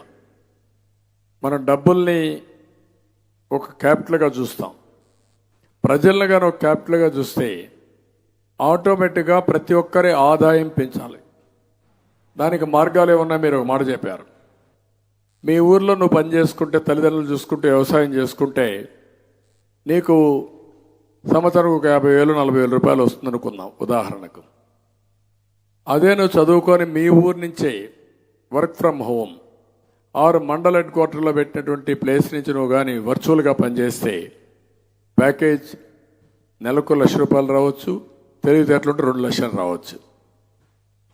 దెన్ ఆటోమేటిక్గా మీ ఊర్లో ఉండి నువ్వు ఒక ₹2,00,000 నెలకు సంపాదిస్తే ఒక 5-6 మందికి కానీ స్కిల్ డెవలప్మెంట్ అవి చేయగలిగితే వాళ్ళ జీవితాల్లో కూడా పెను మార్పులు వస్తాయి. నువ్వు కూడా మీ తల్లిదండ్రులు చూసుకునే అవకాశం వస్తుంది. ఆ టైప్ ఆఫ్ ఇన్నోవేషన్లో మనం ముందుకు పోవాలి. అవకాశాలు చాలా ఉన్నాయి. ఆ అవకాశాలు నేను కూడా మీకు ఒక ఇగ్నైట్ చేయడానికి, మీ ఆలోచన విధానాన్ని రేకెత్తించడం నేను ప్రయత్నం చేస్తున్నా.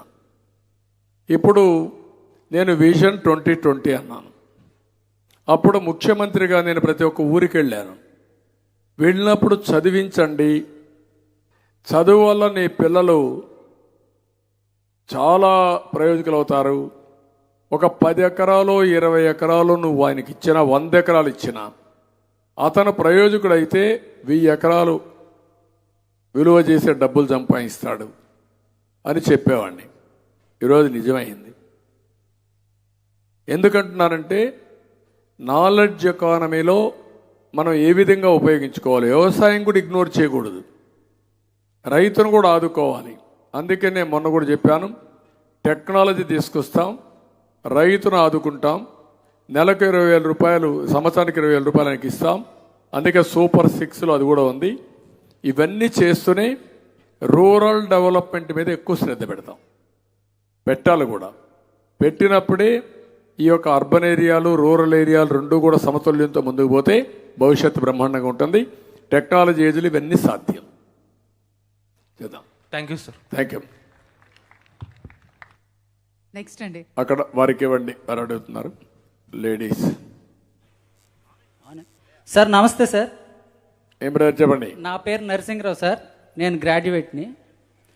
నేను ఇప్పటిదాకా నా అనుభవంలో చూసినటువంటి రాజకీయవేత్తల్లో ప్రస్తుతం కానీ గత తరంలో కానీ భారతదేశంలో అత్యున్నతమైన అతి కొద్ది మంది నాయకుల్లో మీరు కూడా ఒకరు సార్.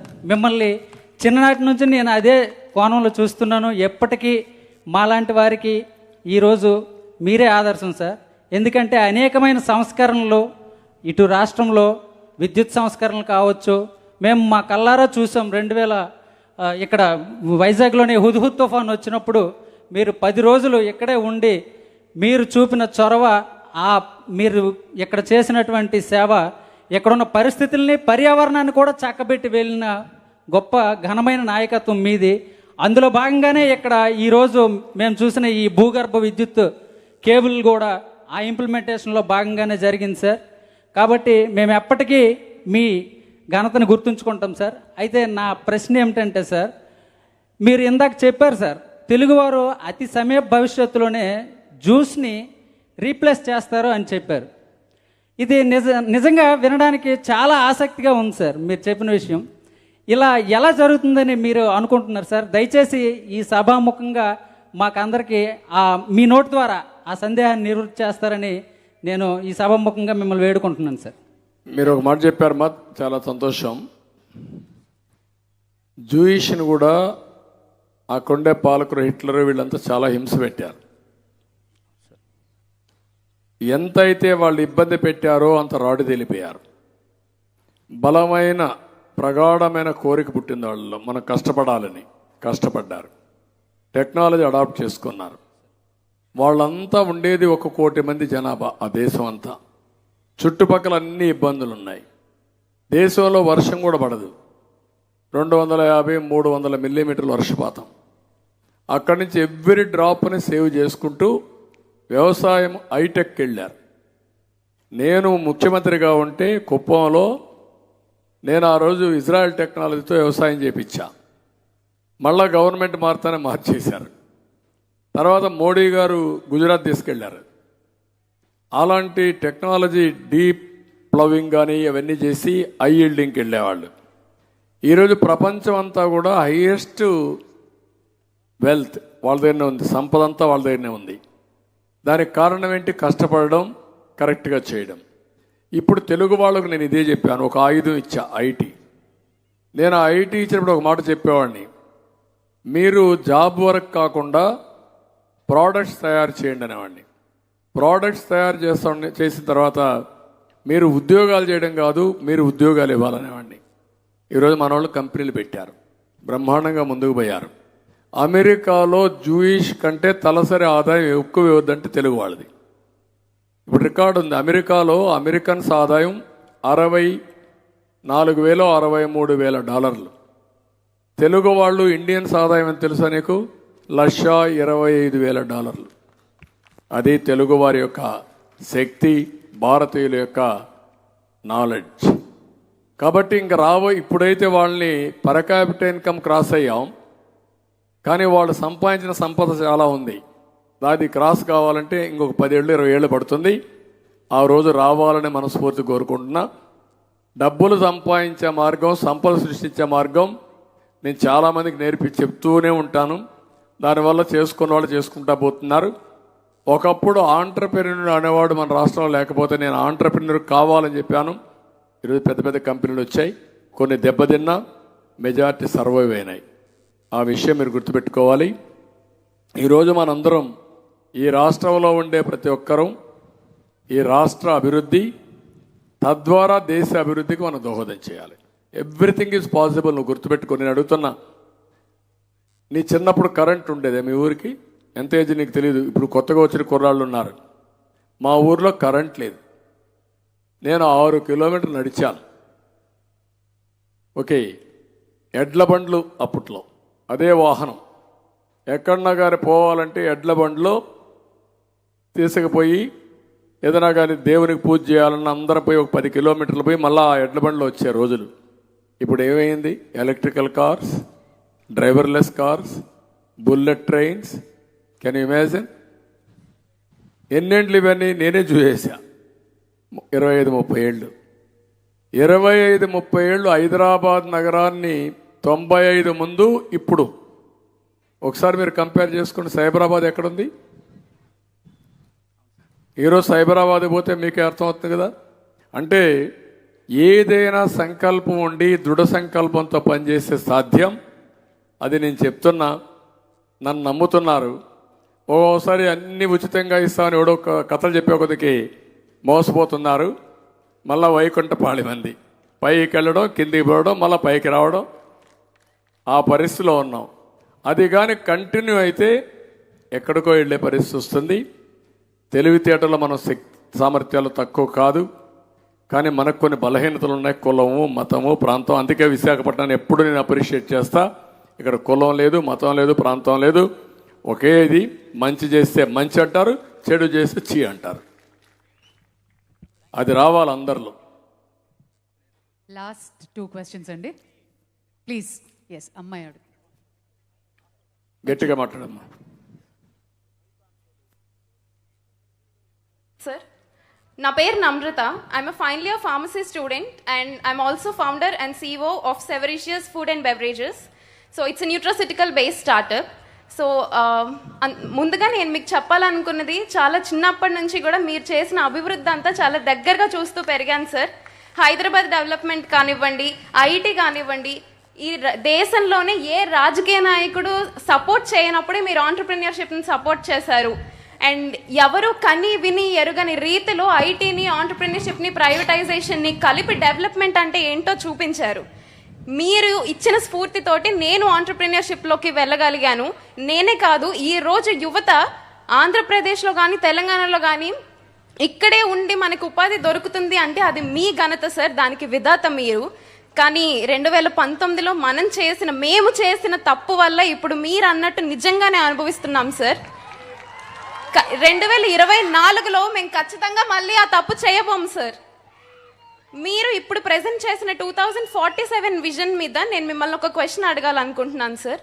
ఆంధ్రప్రదేశ్ని 2047 విజన్లో మీరు ఇండియాలో కానివ్వండి, గ్లోబల్గా కానివ్వండి, ఎలా ఆంధ్రప్రదేశ్ కాంట్రిబ్యూట్ చేయబోతుంది in terms of IT, entrepreneurship or whatever sector it might be? How would Andhra Pradesh be contributing? That's my question sir. అదేమ్మా, ఇప్పుడు ఏంటంటే నేను 5 గేమ్ చేంజర్స్ ఇచ్చాను. అది కూడా సస్టైనబిలిటీ. ఒకటి new fuel policy, solar, wind and pumped energy hybrid model. That is a game changer. దానివల్ల cost effective power generate అవుతుంది. ఒకసారి పవర్ ఉంటే ఏ ప్రొడక్షన్ చేయాలన్నా, ఏం చేయాలన్నా మీకు కాస్ట్ తగ్గుతుంది. ఆటోమేటిక్గా మల్టిప్లైర్ ఎఫెక్ట్ ఉంటుంది. As a entrepreneur you are aware of that. Number 2, water. దానికి అవసరం కాబట్టి వాటర్ను కూడా వెల్త్గా తీసుకున్నాం. ఆంధ్ర రాష్ట్రంలో ఎక్కువ వాటర్ ఉంది. గోదావరిలో 2000 TMC నీళ్లు సముద్రంలో పోతున్నాయి ప్రతి సంవత్సరం. దాన్ని హైడ్రోజన్గా కన్వర్ట్ చేసుకుంటే చాలా వరకు ఎక్స్పోర్ట్ వాల్యూ కూడా ఉంది. We can create hydrogen hubs అన్నమాట. ఇండస్ట్రియల్ హబ్స్ క్రియేట్ చేసుకునే అవకాశాలు ఉంటాయి. ఇప్పుడు అస్సాంలో పెట్టారు, మనం కూడా పెట్టే అవకాశాలు ఉన్నాయి. 3వది, పాపులేషన్ మనకు తగ్గిపోతూ ఉంది. దీన్ని బ్యాలెన్స్ చేసుకోవాలి మేనేజ్మెంట్లో. టెక్నాలజీలో వీఆర్ నెంబర్ 1. దాంట్లో మీకు సందేహం లేదు. మీ అందరూ కూడా టెక్నాలజీలో నేను చెప్పంగా బాగా విన్నారు. ఆంటర్ప్రెన్యూర్స్ కూడా బాగా వెళ్ళిపోయారు. ఇవన్నీ ఉపయోగించుకుంటే నిన్న నేను ఎక్కడో ఒక ఆర్టికల్ చూస్తే 44 మంది బిలియనీర్స్లో 14 మంది తెలుగు వాళ్ళు ఉన్నారు. అంటే ఎంతమంది? 33% తెలుగు వాళ్ళు. ఇండియాలో 44 మంది బిలియనీర్స్, టాప్ బిలియనీర్స్, అందులో 14 మంది తెలుగు వాళ్ళు. అది ఆంధ్రాలో ఉండొచ్చు, తెలంగాణలో ఉండొచ్చు, 2 రాష్ట్రాలు కలిపి. ఇక్కడ కూడా అక్కడ సెటిల్ అయ్యారు, పక్కన సెటిల్ అయ్యారు. అంటే నేనేమంటున్నానంటే ఒక సంకల్పం మీరు చేయగలిగితే ఏదైనా సాధ్యం. నా ఆలోచన ఒకటే, India will be number 1 provided if you work systematically, or otherwise second అయినా ఉంటాం. థర్డ్కైతే రేపే వస్తున్నాం, 5 ఏళ్ళలో వస్తాం. ఇండియన్స్ మనం వద్దన్నా నెంబర్ 1లో ఉంటారు. ఎందుకంటే వాళ్ళు సెట్ అయిపోయారు, మూమెంటం సెట్ అయింది, ఇంకెళ్ళిపోతారు వాళ్ళు. అందులో తెలుగు వాళ్ళు 25-30% ఉంటారు. దాంట్లో కూడా నాకు సందేహం లేదు. Only problem Andhra Pradesh. తెలంగాణలో కూడా హైయెస్ట్ పర్ క్యాపిటల్ ఇన్కమ్ ఇప్పుడు. మీకు దానికి కూడా సందేహం లేదు, ఎందుకంటే ఆ ఎకో సిస్టమ్ పర్ఫెక్ట్గా పనిచేస్తూ ఉంది, వాళ్ళు చెడగొట్టలేదు. ఇక్కడ అమరావతిని చెడగొట్టాడు, విశాఖపట్నం చెడగొట్టాడు, రిషికొండ ఏంటమ్మా అది ఎంత దారుణం అది. ప్రజావేదికకు కొడితే పర్మిషన్ లేవంటాడు. ఇక్కడ రిషికొండని కొండనే తవ్వేసి బిల్డింగులు కడుతున్నాడు, దానికి దేవుళ్ళు పోలుస్తున్నారు.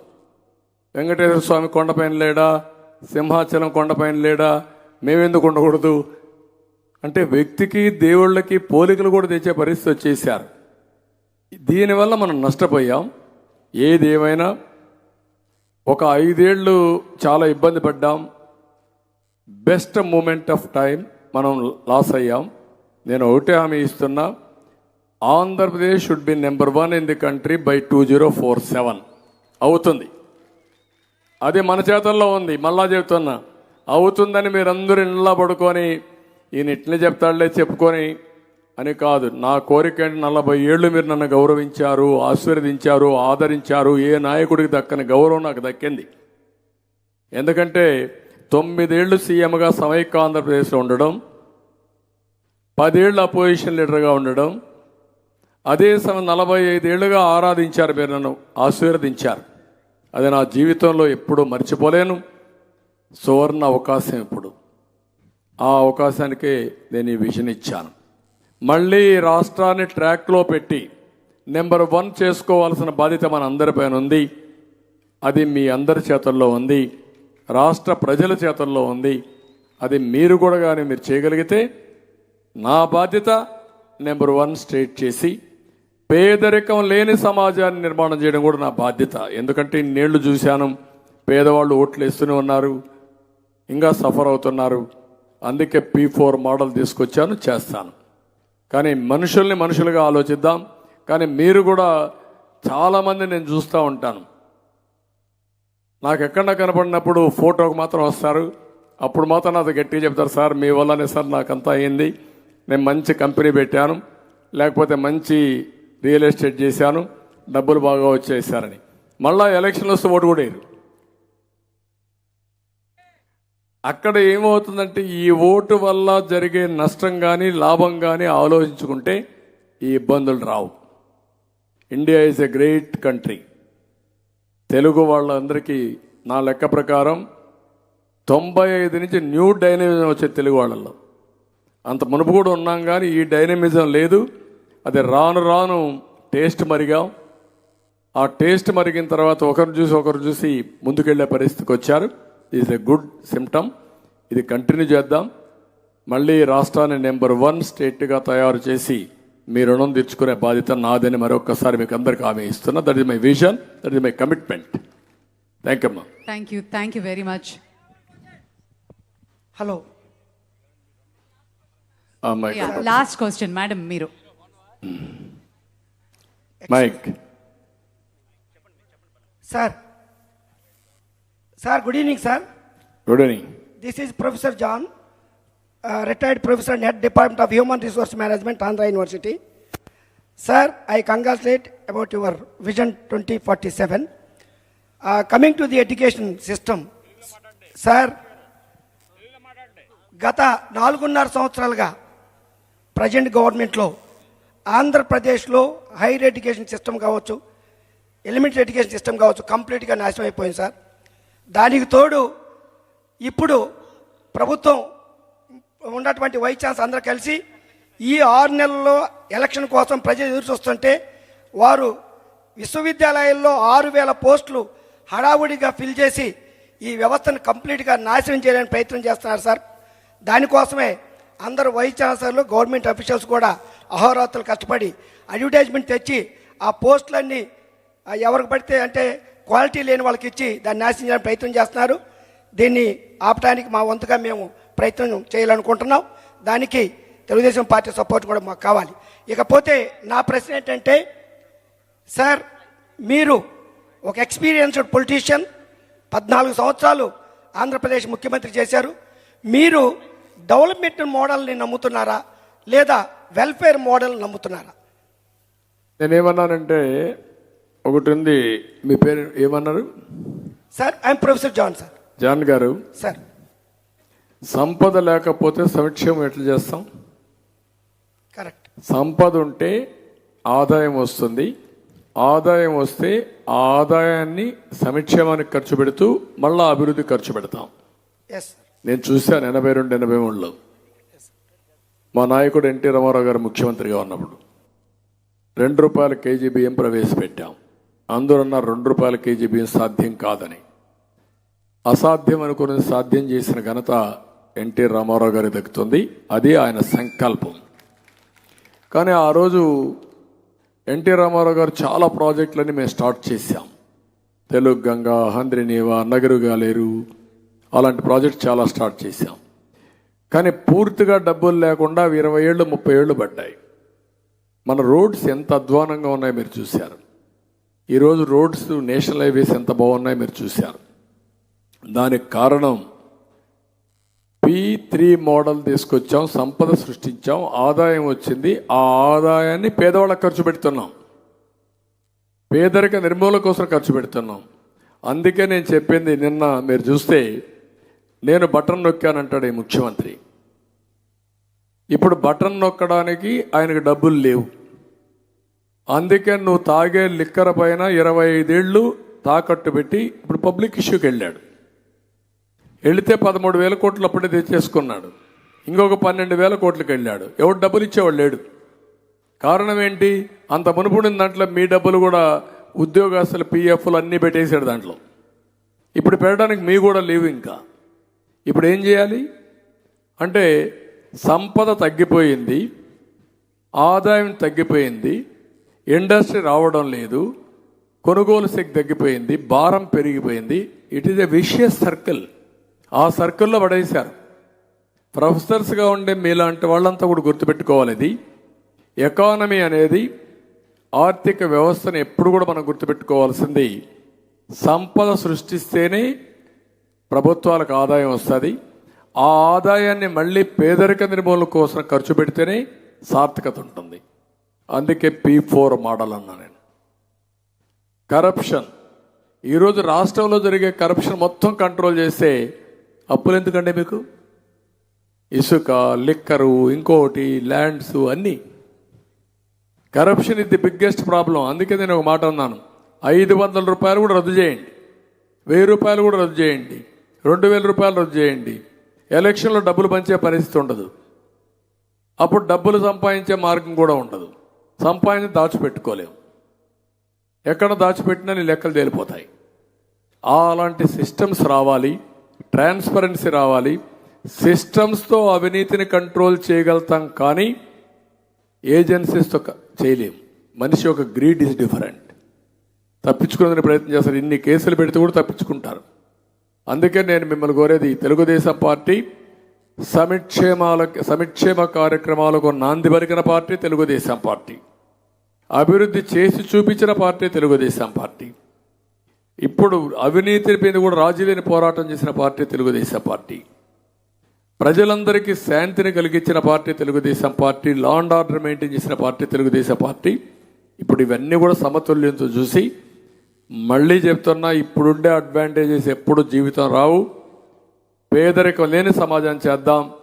దానికి మీరందరూ కలిసి రండి. సమిక్షేమం, అభివృద్ధి, పేదరిక నిర్మూలన తెలుగుదేశం పార్టీ లక్ష్యంగా ముందుకు పోతాం. థ్యాంక్ యూ జాన్ గారు. మీ యూనివర్సిటీస్ మీరు కాపాడుకోవాల్సిన అవసరం ఉంది. మీరు కాపాడుకోండి, లేకపోతే వీళ్ళంతా కూడా కంపు చేస్తారు. శాశ్వతంగా ఎడ్యుకేషన్ సిస్టమ్ని నాశనం చేసేసారు. అదే బాధ. కానీ మన వాళ్ళకి కామన్ సెన్స్ ఎక్కువ. దానివల్ల చాలామంది పిల్లలు ఈ రాష్ట్రాల నుంచి వేరే రాష్ట్రాలకు వెళ్ళిపోతున్నారు. తెలంగాణకు చాలామంది 90,000 మంది వెళ్ళిపోయారు ఎంసెట్ల కోసం. అలాంటివి కూడా ఉన్నాయి. మనం చేద్దాం. ఆ అమ్మాయికి లాస్ట్ మీరు మాట్లాడమ్మా. మేడం మీరు మాట్లాడండి. లాస్ట్ క్వశ్చన్ అండి. జాన్ గారు మైక్ ఇవ్వండి మేడంకి. ఆవిడకి మైక్ ఇవ్వండి. మైక్.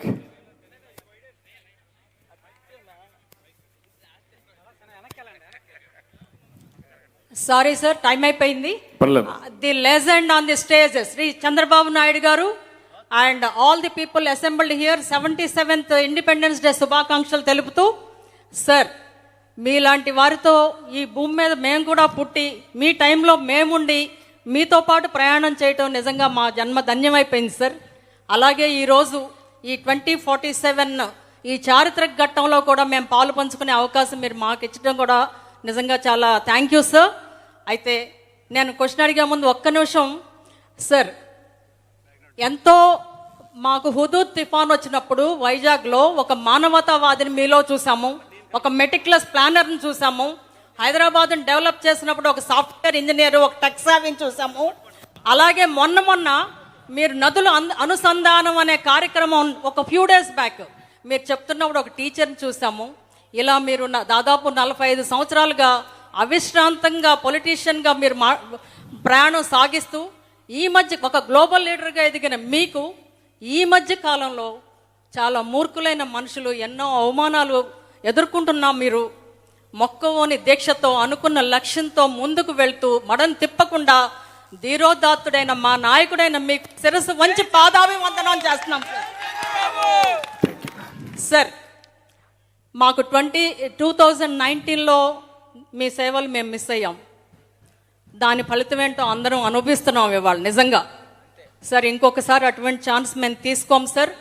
మీరు రాజకీయాల్లో అపర చాణక్యుడనే పేరు మీకు.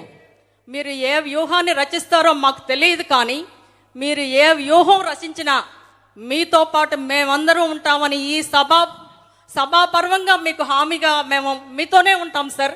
మీరే రావాలి, మీరు మీతోనే మాకు అంతా అనే విషయాన్ని మళ్ళీ మాకు ప్రూవ్ చేసింది అది. అలాగే ఒక క్వశ్చన్ సార్, స్మాల్ క్వశ్చన్.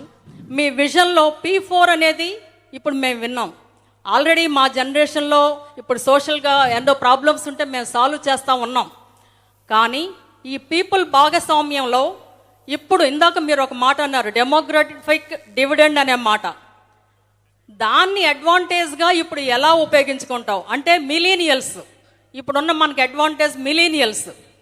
మేమంటే ఓల్డ్ జనరేషన్ మాకు తెలుసు ఒక రకంగా ఉన్నాం. బట్ ఇవాళ ఉన్న youth, how you are going to involve them in this P4? ఎందుకంటే మేము బయటికి వెళ్ళిపోవాలి, మాకు జీతం వస్తే చాలు, మేము సాఫ్ట్వేర్కి వెళ్తాము. This is the idea of the millennials now. కానీ మీ ఐడియా వేరుగా ఉంది.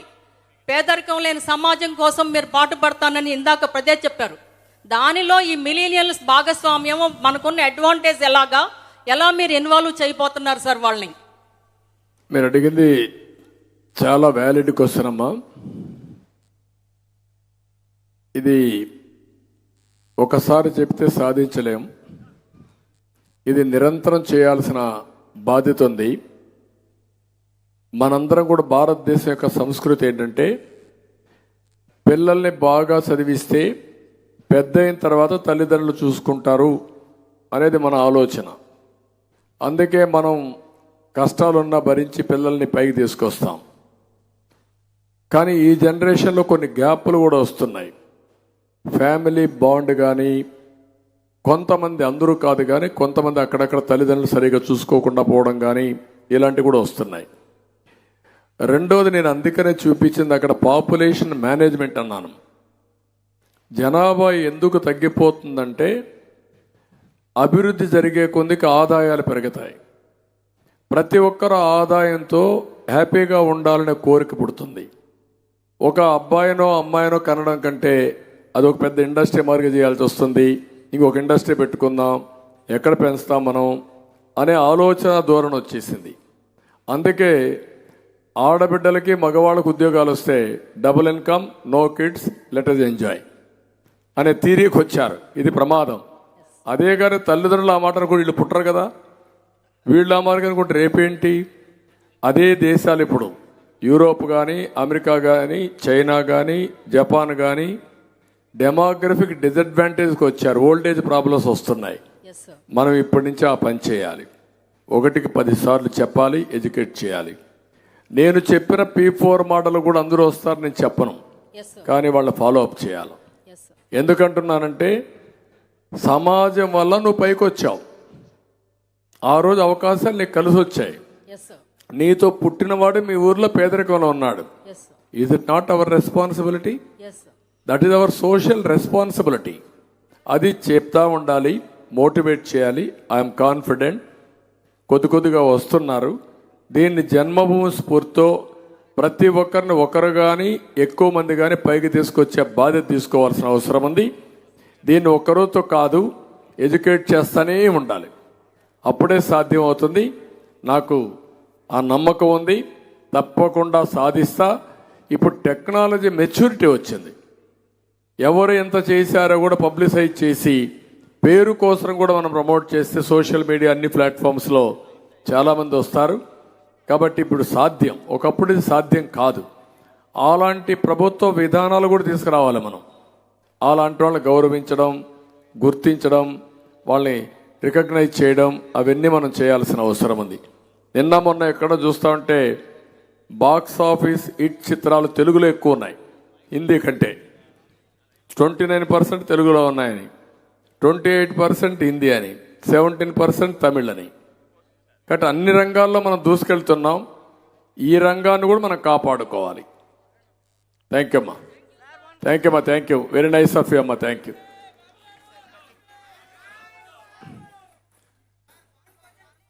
లాస్ట్ ఇప్పుడు ఒక్క సెకండ్. ఓకే అమ్మా, ఇప్పుడు టైం తక్కువ ఉంది, ఇంకా చాలామంది ఇది ఉన్నారు.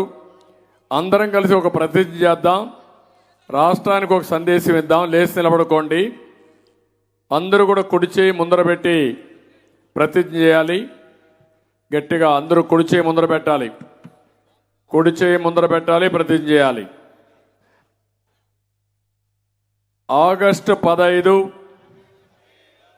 2023 స్వాతంత్ర దినోత్సవం సందర్భంగా విజన్ 2047కు నా సంపూర్ణ సహకారం అందిస్తానని హృదయపూర్వకంగా ప్రతిజ్ఞ చేస్తున్నాను. పేదరికం లేని సమాజం కోసం పని చేస్తానని, నేరాలు అవినీతిని అంతం చేయడంలో నా వంతు కృషి చేస్తానని ప్రతిజ్ఞ చేస్తున్నాను. ఆంధ్రప్రదేశ్ని దేశంలో నెంబర్ 1 రాష్ట్రంగా తీర్చిదిద్దడంలో, తద్వారా 2047 నాటికి భారతదేశాన్ని అభివృద్ధి చెందిన దేశంగా తీర్చిదిద్దడానికి పాటుపడతానని ప్రతిజ్ఞ చేస్తున్నాను. కులాలకు, మతాలకు, ప్రాంతాలకు అతీతంగా తెలుగు సమాజం కోసం ఐక్యంగా పనిచేస్తానని ఈరోజు ప్రతిజ్ఞ చేస్తున్నాను. Thank you, very nice of you. నా జీవితంలో ఎప్పుడూ గుర్తుండే రోజు ఇది. ఎంతో ఆనందం ఇచ్చిన రోజు ఈరోజు. ఇది మాత్రం డ్రాఫ్టే. దీనిపైన ఫైనల్ విజన్ డాక్యుమెంట్ తీసుకొస్తాం. ఆ విజన్ డాక్యుమెంట్ని మీరు అడాప్ట్ చేసుకుని